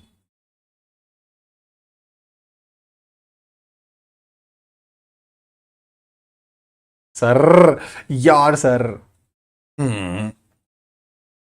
अरे कर लो ना, ऐसे लिख लो ना, क्या है, लिख लो ना। इतने गंदे हो, भगवान सब देख रहे हैं, तुम लिख लो ना यार। एज पर, प्यारे प्यारे बच्चे नहीं हो रहे, प्यारे प्यारे बच्चे हैं, अच्छे अच्छे बच्चे हैं, क्यूट क्यूट से बच्चे हैं, लिख लो ना। अरे लिख लो ना, लिख लो, लिख लो, लिख लो, लिख लो। सुनो, as per section 39 of the companies act 2013 allotment shall not be made फलाना फलाना।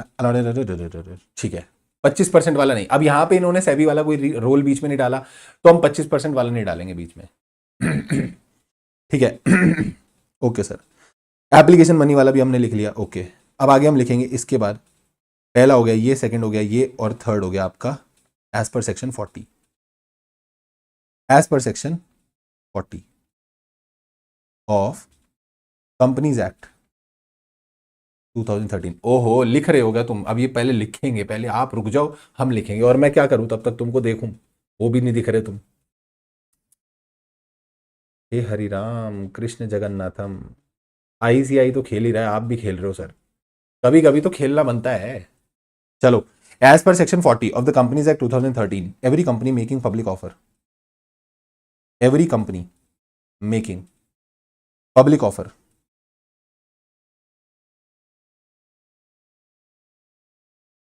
shall apply before making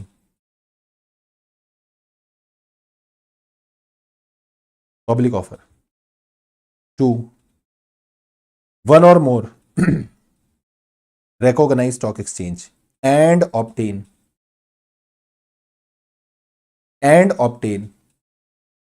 permission for listing of securities। prospectus must also state, executive वाले देख सकते हैं बेटा, prospectus must also state the name of stock exchange. नहीं, 25% वाला नहीं लगेगा, 25% वाला नहीं लगेगा, 25% वाला नहीं लगेगा, 25% वाला नहीं लगेगा। क्यों? क्योंकि कंपनीज एक्ट में उन्होंने लिखा है बस as amount specified by SEBI. वो तो मैं तुम्हें ज्ञान दे के बता रहा हूं कि सेबी में ऐसा लिखा हुआ है 25%, तुमको नहीं कोट करना वहां पे। ठीक बा sir. Prospectus must also state the name of stock exchange to which application is made.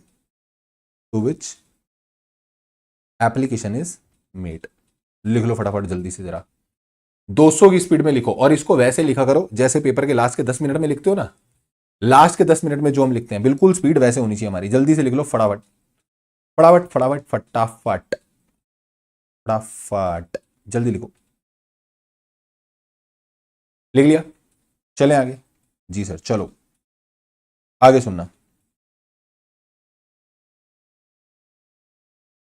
अब लिखो, based on the above facts, based on the above facts, हम लिखेंगे क्या सर? क्या लिखेंगे हम? लिखो तो सही, तभी तो लिखेंगे, लिखो।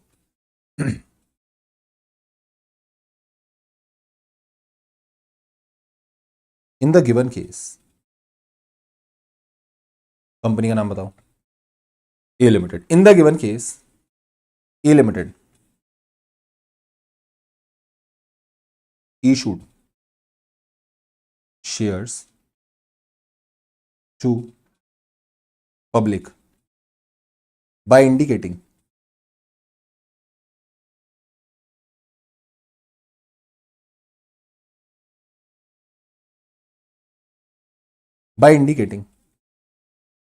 minimum subscription by indicating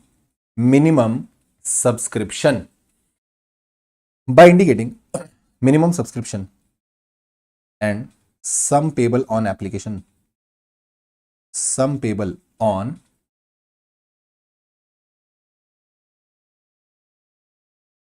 वो वाले प्रोविजन लाइक की कंपनी रिजेक्ट हुआ है एक से तो उससे काम नहीं चलेगा। हाँ तो वो अभी सब इसमें लिखेंगे ना, अभी लिखेंगे। By indicating minimum subscription, sum payable on application,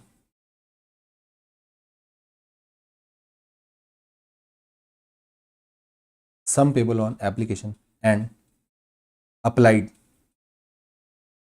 to pre-recognized stock exchange for listing, और 3 रिकॉग्नाइज स्टॉक एक्सचेंज को एप्लीकेशन डाली गई लिस्टिंग के लिए। आगे लिखना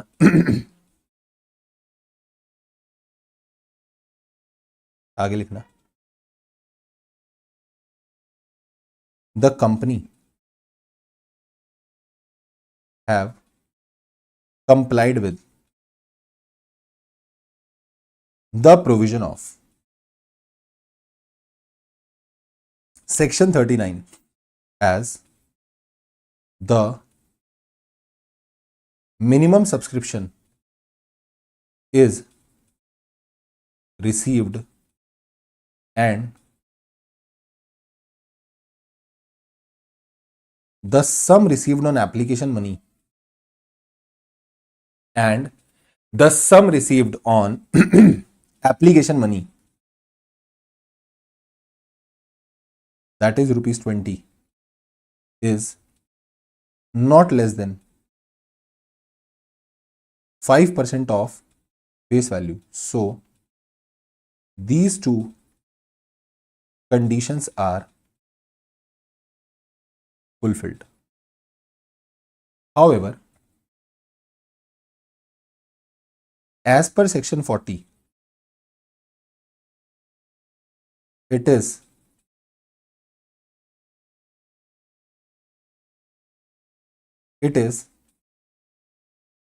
must for the company to obtain permission इसको अंडरलाइन करना, ऑब्टेन परमिशन को। It is must for the company to obtain permission from recognized stock exchange only making an application to RSE, to recognized stock exchange, does not comply with the provision.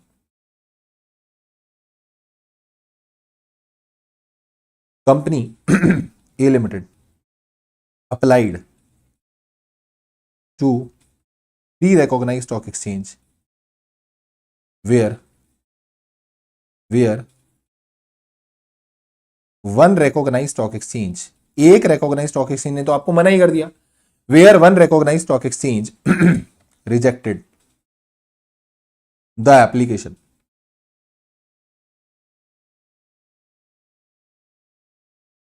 and company failed to obtain the listing permission, failed to obtain listing permission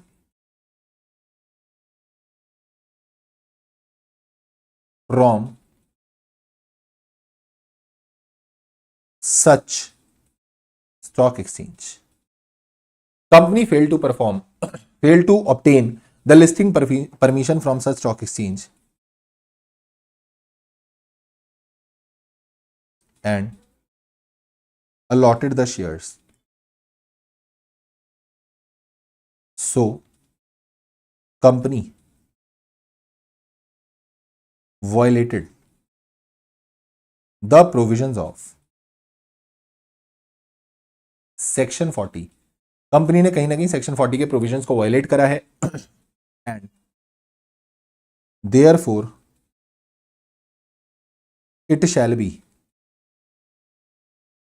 deemed to be a irregular allotment. तो sir हम इसको क्या मानेंगे? That it is an irregular allotment of shares.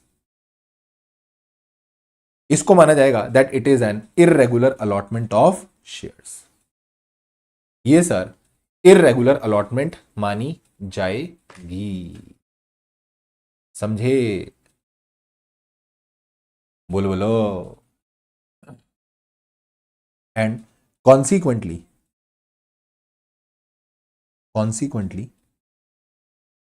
A Limited has to refund the application money। हाँ yes वही तो लिख रहा हूं। Amisha has to refund the application money। Consequently A Limited has to refund the application money to applicants within stipulated time। तो जो आपको time बताया गया है उसके अंदर आपको क्या करना पड़ेगा? रिफंड करना पड़ेगा।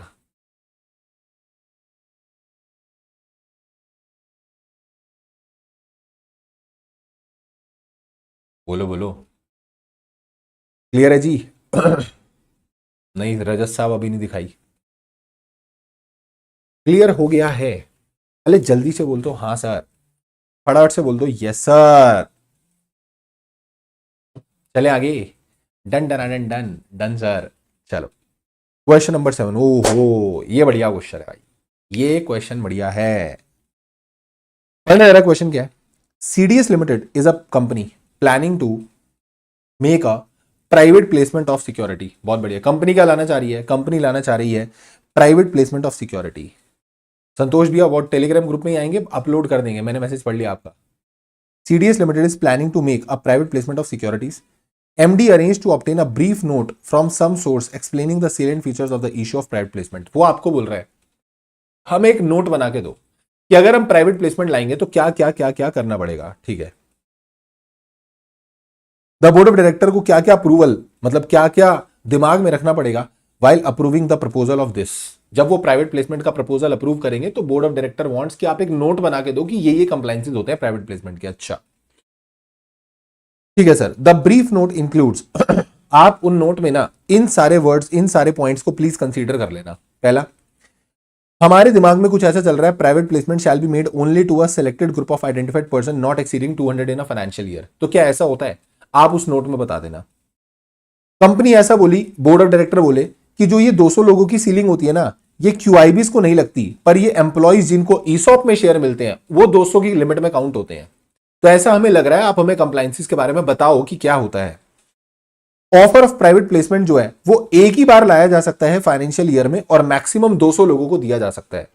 अब इन सब चीजों को ध्यान में रखते हुए कंपनी आपसे सॉलिसिट कर रही है कि आप बताओ, हमारे दिमाग में तो हम प्राइवेट प्लेसमेंट लाना चाहते हैं, हमारे दिमाग में ये चीजें चल रही हैं, आप बताओ आपका इस पे क्या ओपिनियन है।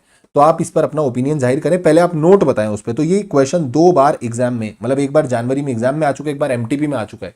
तो might be this question can be asked very soon in the examination, might be मई 25, सितंबर 25, जनवरी 25, ये क्वेश्चन रिपीट होने वाला है। ठीक है, जल्दी ही, अब देखो कब रिपीट होता है, but very high probability is there. आगे सुनना, आंसर नंबर 7। तो अब इसका नोट बनाते हैं हम, यानी कि आपको प्राइवेट प्लेसमेंट के प्रोविजंस लिखने हैं, फिर लास्ट में जाके हम इसके क्वेश्चन का आंसर दे देंगे। लिखना जरा, एज पर सेक्शन 42 पहले यहां लिखो private placement, private placement as per section 42, as per section 42 of companies act 2013। इसका तो मैं बोलूंगा सेक्शन अगर आपको याद ना भी हो ना तो प्लीज कर लेना, ये सेक्शन प्लीज याद कर लो। Section number 42 private placement, private placement 42। Private placement, अब तुम ऐसे शॉर्टकट नहीं मारोगे, पीपी नहीं लिखोगे, तुमको पेपर में पूरा ही लिखना है प्राइवेट प्लेसमेंट। ठीक है, तुम लिख ही लो, मैं भी लिख ही लेता हूं। लो, private placement shall be made to selected group of identified person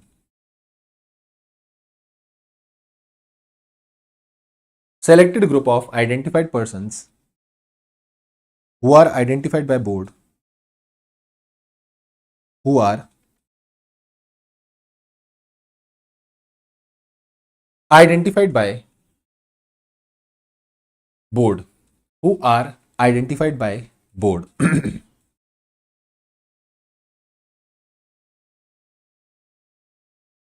who are identified by board, whose number shall not exceed 50 or such higher number as may be prescribed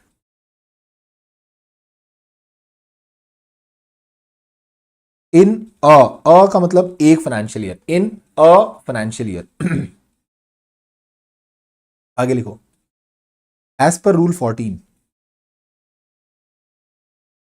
as per rule 14 of company share capital and debenture rules 2014 as per company share capital and debenture rule 2014, rule number 14, an offer of private placement shall not be made to persons exceeding कितने 200 in aggregate in a financial year. एक financial year में आप aggregate 200 लोगों से ज्यादा को offer नहीं कर सकते। It is also provided, it is also provided that following shall not be considered while calculating 200 persons। जब आप 200 लोग कैलकुलेट करोगे तो आप किस किस को काउंट नहीं करोगे? लिखो, offer made to QIB, offer made to QIB qualified institutional buyers and offer to employees of company under ESOP. इन दो लोगों को हम 200 के लिमिट में काउंट नहीं करते हैं, जिनको ईसॉप में देंगे। ठीक है sir. As per explanation of rule, as per explanation of rule, it is clarified that the limit of 200 will be considered individually for each kind of security। ये 200 की लिमिट सारी सिक्योरिटी की मिला के नहीं होती हैं, इक्विटी शेयर के लिए अलग ठीक है, प्रेफरेंस शेयर के लिए अलग, डिवेंचर के लिए अलग। Okay sir. तो आपको हर अलग अलग सिक्योरिटी के लिए 200 अलग अलग देखने होते हैं। ठीक है, ठीक है सर।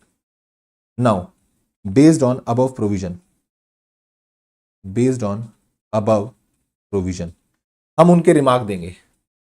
हम रिमार्क क्या दे रहे हैं अपने, कंपनी ने बोला था लिमिट जो लगती है वो 200 लोगों के लिए होती है, और कंपनी ये 200 की लिमिट में क्यूआईबी को काउंट नहीं करती बट एम्प्लॉय को काउंट करती है। तो भाई तुम्हारी स्टेटमेंट, कंपनी जो तुम्हारी स्टेटमेंट थी ना, वो आधी ठीक थी आधी गलत थी। तो लिखो based on above provision we conclude, पहला, company is justified, company is justified, thank you Astitva. Company is justified, justified for what, company is justified in proposing that private placement, private placement shall be made to selected identified persons, selected identified persons,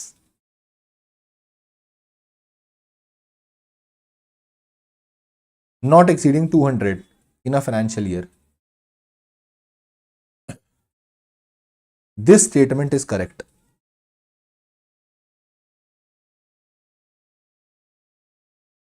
This statement is correct. ये statement एकदम correct है।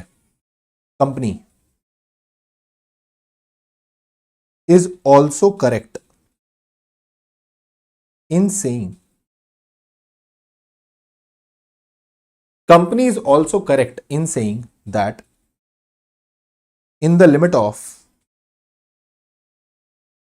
200 QIBs will not be considered, but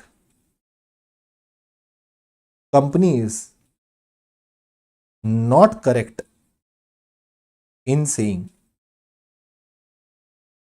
that employee given shares in ESOP is counted in limit of 200। तो हम बोलेंगे ये statement partially correct है, ये statement आधी ठीक है आधी गलत है। So this statement is partially correct. तो हम बोलेंगे सर ये वाली जो स्टेटमेंट है ना, ये पूरी ठीक नहीं है पर ये पार्शियली ठीक है।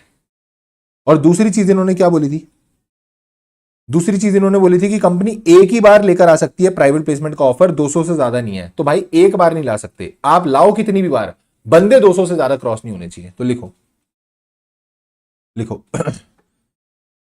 Second, company can come up with private placement offers, private placement offers more than once, more than once in a financial year, but keeping the maximum number of persons to 200 in aggregate in a financial year. तो इनकी आधी statement ठीक है, आधी गलत है। बोल रहे 200 तक ला सकते हैं, वो ठीक है, पर एक ही बार ला सकते हैं, ये गलत है। तो हम बोलेंगे this statement is not fully correct. तो this statement is so the statement made by company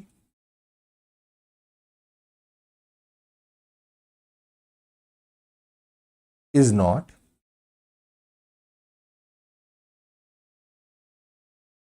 fully correct.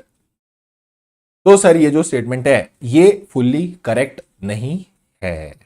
This was the question, और अच्छा क्वेश्चन था। प्राइवेट प्लेसमेंट तो बहुत हाईली एक्सपेक्टेड है एग्जाम के लिए, ध्यान रखना प्राइवेट प्लेसमेंट पे क्वेश्चन बनने के chances are very very high. Paper में क्वेश्चन बहुत बहुत फ्रीक्वेंटली पूछा जा सकता है। किसका सर? प्राइवेट प्लेसमेंट का। ठीक है, ठीक है सर, जल्दी से बोल दो डन डन डन। अब इसके बाद एक क्वेश्चन और करेंगे प्राइवेट प्लेसमेंट का ही। पढ़ना question. PQR baker limited wants to raise the funds for its upcoming project. आने वाले प्रोजेक्ट के लिए पैसे चाहिए, ठीक है। इन्होंने क्या करा, इक्विटी शेयर इशू कर दिए प्राइवेट प्लेसमेंट से 55 लोगों को, 55% को इक्विटी शेयर का प्राइवेट प्लेसमेंट का ऑफर दे दिया। बहुत बढ़िया। जिसमें से 4 QIB हैं, तो ये तो वैसे भी काउंट नहीं होंगे। एंड रिमेनिंग आर इंडिविजुअल, ठीक है। Before completion of allotment of equity share under this offer letter, company issued another private placement offer letter to another 155 person in their name for issue of debenture. ये तुमने गड़बड़ कर दी ना sir. यहां पर क्या होता है, एक प्राइवेट प्लेसमेंट, सेक्शन 42 क्या बोलता है, जब तक एक प्राइवेट प्लेसमेंट ऑफर कंप्लीट नहीं हो जाता या विड्रॉ नहीं हो जाता, कैंसिल नहीं हो जाता, आप दूसरा ऑफर लेकर नहीं आओगे। तुमने क्या गड़बड़ कर दी है। तो अब ये क्वेश्चन ये कंटेंट करेगा कि हमने तो 55 लोगों को इक्विटी शेयर का ऑफर दिया था, अब हम डिवेंचर, उससे मतलब नहीं है। One private placement offer is going on ना, once the allotment of equity share is done then you can come up with another offer. आप फिर लेकर आ सकते हो, कोई दिक्कत नहीं है, क्योंकि 200 की लिमिट अलग अलग के लिए होती है। ये मत सोचना 55 और 155 ये भी गड़बड़ करेगा क्योंकि सर ये 200 को क्रॉस कर रहा है, नहीं करेगा। क्योंकि वैसे भी देखो 55 में 4 लोग तो कौन है, QIB, वो वैसे भी काउंट नहीं होंगे, हो गए 51। अब तुम बोलोगे इन 155 और 51 को जोड़ूंगा तो सर ये 206 हो जाएगा, पर मैं जोड़ूंगा ही नहीं। क्यों जोड़ूंगा मैं? क्योंकि इक्विटी शेयर के लिए अलग और डिवेंचर के लिए अलग देखते हैं हम 200 200। Being a public company, is it possible for PQR to issue security under a private placement offer? पहले तो ये बताओ, क्या पब्लिक कंपनी होने के नाते क्या ये प्राइवेट प्लेसमेंट ला सकती है? हाँ, ये थोड़ी होता है कि प्राइवेट प्लेसमेंट सिर्फ प्राइवेट कंपनी लाती है, पब्लिक कंपनी भी ला सकती है। Whether a company is in compliance with the provision of private placement, अगर आपने ऐसा करा है तो क्या ये कंप्लाइंस है प्राइवेट प्लेसमेंट का, या फिर ये पब्लिक ऑफर मान लिया गया है? तो मैं बोलूंगा this is considered as a public offer, क्योंकि तुमने सेक्शन 42 वायलेट कर दिया है। एक ऑफर खत्म नहीं हुआ, तुम दूसरा ऑफर लेकर आ गए, तो भैया ये एक तरीके से क्या हो चुका है, आपका पब्लिक ऑफर। व्हाट इफ, क्या होता, 3 पार्ट है इस क्वेश्चन के। पहला तो बताओ ये, फिर बताओ ये कंप्लायंस है या नहीं है। Third, what if the offer for debenture is given after the allotment. हाँ तो ये कर लेते ना, सबर रख लेते थोड़ा सा। अगर आप अलॉटमेंट इक्विटी शेयर की होने के बाद अगर डिबेंचर को ऑफर देते तो मैं बोलता then it is okay, then it is okay. तो अब यहां पर हम लिखेंगे, अब तुम फिर मेरे को मत बोलना सर आप चीटिंग कर रहे हो, बट थोड़ी सी चीटिंग तो बनती है। एवरीथिंग इज फेयर इन, हम बोलते हैं ना everything is fair in love and war, so everything is fair in love war and studies. हर चीज पॉसिबल है।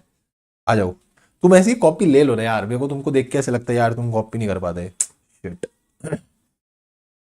ले लो ना ऐसी एक कॉपी, ठीक है। काश तुम ऐसा कर पाओ, किसी दिन मैं तुमको ऐसा करते हुए देखूं।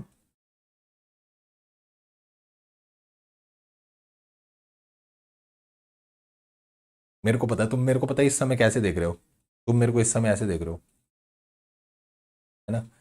तुम ऐसे देख रहे हो मेरे को इस समय, बट कोई नहीं, चलो अभी लिख लेना। अभी तो तुम्हारी प्रैक्टिस होगी ना यार, तुम तो लिखोगे ही। हम पे नलायक कह रहे हैं, हम पेज फाड़ के लगा देंगे। तो जहां से फाड़ोगे वहां पे क्या लगाओगे? फिर लिखना तो पड़ेगा ही, मजे ले रहे हो। चलो लिखो, हमारी प्रैक्टिस हो जाएगी भाई। नहीं नहीं नहीं, तुमको कसम लगेगी, माता रानी कसम है तुमको, तुमको पूरा लिखना है इसको, ठीक है, सच्ची में बता रहा हूं। चलो यहां तक लिख लोगे? हाँ लिख लेंगे सर, आगे लिखना। और ये वाला पॉइंट भी तो लिखना है कि 200 की सिक्योरिटी में हर ऐसे ये काउंट करेंगे, ये भी तो लिखना है। तो ये प्रोविजन तो सेम ही आएगा। अब आगे की कहानी मैं बताता हूं क्या चेंज होगी। 42 का प्रोविजन तो सेम ही रहेगा ना, वो थोड़ी बदलेगा हर क्वेश्चन में। 42 का प्रोविजन लिखना उतना मैंने सेम लिख दिया। अब इसके साथ और प्रोविजन ऐड हो जाएंगे 42 के। कौन सा वाला? कि जब तक एक ऑफर कंप्लीट नहीं होता तब तक दूसरा ऑफर नहीं आएगा। लिखो, ऐसे ऐसे देख रहे हो मेरे को, ऐसे देख रहे हो, इतने गंदे हो ना सर आप। लिखो, no fresh offer, no fresh offer. अरे एक पेज का स्पेस छोड़ दो ना, उस पर लिख लेना ना बाद में। No fresh offer shall be made under section 42 unless the previous offer unless the previous offer have been completed.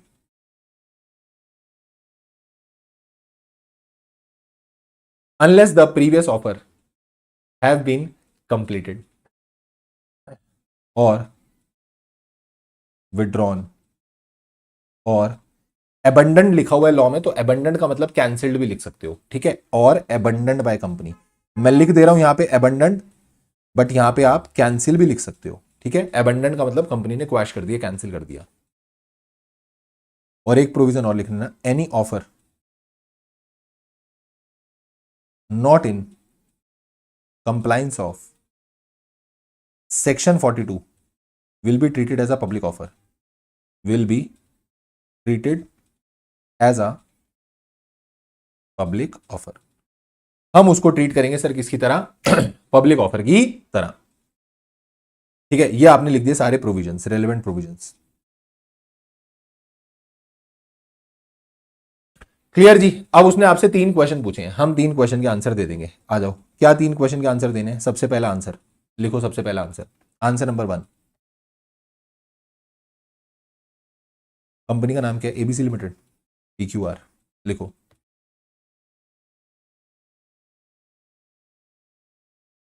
Company का नाम है sir PQR.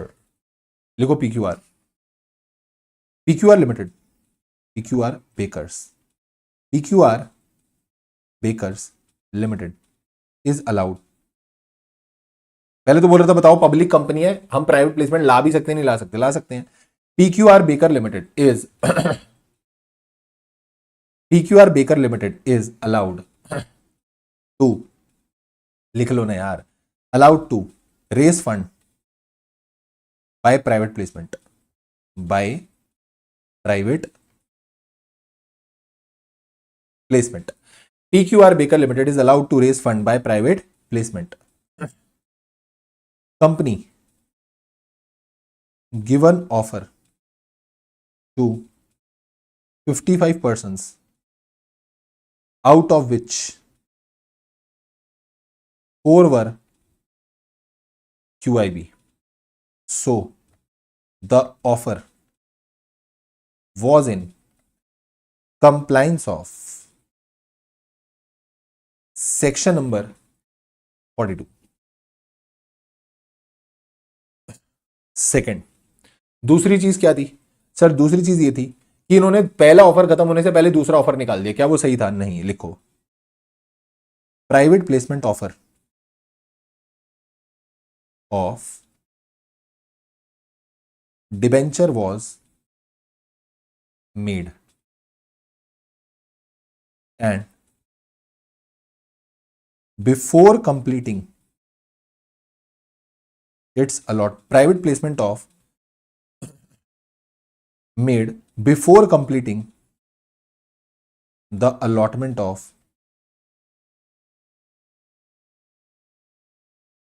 equity shares offered under private placement, offered under private placement, which was not in compliance of section 42, जो कि section 42 के compliance में नहीं था। So the offer will be treated as public offer. तो हम उसे क्या मानेंगे फिर? पब्लिक ऑफर मानेंगे। एंड थर्ड चीज क्या पूछी थी? थर्ड पूछा था भैया अगर ये आफ्टर अलॉटमेंट देते तो क्या होता, आफ्टर अलॉटमेंट देते तो सब सही रहता, लिखो if the offer of debenture, if offer of debenture was given after allotment of equity shares,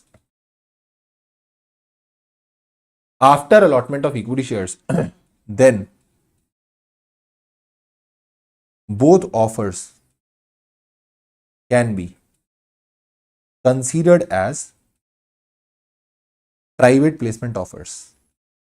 तो फिर सर वो जो डिबेंचर और वो जो इक्विटी को हमने ऑफर दिया ये दोनों प्राइवेट प्लेसमेंट ऑफर माने जाते। जल्दी से बोलो, क्लियर या ऑल क्लियर? समझ में आ गया? क्या हमको समझ में आ गया है? क्या सर हमको कॉन्फिडेंस आ गया है? जल्दी से एक बार चैट पे लिख के बता दो, क्या सर मेरे को फुल कॉन्फिडेंस है that I am able to write the answers in the examination, I am going to write the correct answers in the examination. जल्दी से बोल दो, क्या डन डनाडन डन हो गया है? क्या तुम्हारे साथ डन डनाडन डन हो गया? क्या सर हमको क्वेश्चन समझ में आ गए हैं? जल्दी जल्दी से प्यारे प्यारे बच्चे बोल दो, क्लियर है? भाई ये क्वेश्चन लिख के तुमको कितना खतरनाक कॉन्फिडेंस आता होगा ना, मस्त एकदम, तुमको लगता हो भाई साहब, पता क्या यही बेस्ट चीज है, आपको रिकॉल हो रहा है ना, वही अच्छी चीज है। ठीक, अब इसके बाद तुम्हारे लिए कुछ क्वेश्चंस हैं जो चुन के लाए आपके लिए, ठीक है? ये आपको करने हैं सेल्फ प्रैक्टिस के लिए। एक ये क्वेश्चन करना है आरडी लिमिटेड वाला, और एक क्वेश्चन आपको करना है एब्रिज्ड प्रोस्पेक्टस वाला। हालांकि ये क्वेश्चन बिल्कुल एकदम फालतू सीधा साधा क्वेश्चन है, बट ये 2 बार एमटीपी में दिया हुआ है, तो इसीलिए बस मैंने यहां पे डाल दिया कि एक बार इसको लिख के देख लेना, क्योंकि बाकी हमने शेल्फ भी कवर कर लिया, ठीक है, और काफी सारे क्वेश्चन इस चैप्टर के कवर कर लिए हैं। फिर भी कोई क्वेश्चन तुमको रहे कि कुछ क्वेश्चन तुम कहीं से पढ़ो तुमको ना समझ में आए, तो तुम मेरे को भेज देना, ठीक है? आई विल एक्सप्लेन यू, ठीक है? ठीक है सर, और इसको लिखकर भी जो प्रोविजंस बच रहे हैं वो भी आपकी प्रैक्टिस हो जाएगी, ठीक है? ठीक है सर, चलो, तो तुम मेरे से प्रॉमिस करो कि सर अब हम अच्छे से पढ़ाई करेंगे, ये चैप्टर को अच्छे से पैक करके साइड कर देंगे, और हम इस बार अच्छे अच्छे मार्क्स लेकर आएंगे, ठीक है? सो इसको रखते हैं आज के लिए इतना ही। और कुछ क्वेश्चन जो मैं बार बार बोल रहा हूँ, कोई क्वेश्चन तुमको मिले नहीं समझ में आ रहा है, just text me on the WhatsApp and you will get a voice note, answer तुमको मिल जाएगा। कोई भी दिक्कत तुमको हो, भाई तुम्हारे लिए बैठा है, कुछ पूछना हो पूछ लिया करो, ठीक? चलो, तो वीडियो को लाइक कर देना, टन टन टन, कमेंट करने बिना जाना नहीं है, क्योंकि आज तुमको मैंने बोला अगर कमेंट कर दिया तो भाई साहब ओ हो, कितने नंबर मिलेंगे तुमको मैं भूल गया, 10 नंबर, कितने नंबर मिलेंगे, ठीक है? तो फटाफट से वीडियो को लाइक कर दो, सारे फ्रेंड्स के साथ शेयर कर देना कि भाई कर लो, ये चीज़ बहुत हेल्पिंग है, ठीक है? This is going to be very very very much helpful. So please please please जाकर इसको कर लें अच्छे से, सबके साथ शेयर करें, वीडियो को लाइक कर दें, चैनल को सब्सक्राइब कर दें, दोस्तों से सब्सक्राइब करा दें, फैला दो आग की तरह, ठीक है? और अपन मिलेंगे नेक्स्ट सेशन के अंदर for the question answer writing practice of the chapter acceptance of deposits, ठीक? तो अगला सेशन जो है वो शेड्यूल हो जाएगा, चैनल पे देख लेना, शेड्यूल हो जाएगा, और नया सेशन हम स्टार्ट करेंगे with the acceptance of deposits. This is all for today from my side. Thank you so much, take care, bye bye, and keep working very very hard as someone somewhere is waiting for your success. Thank you so much, tata, bye bye, bye bye bye bye.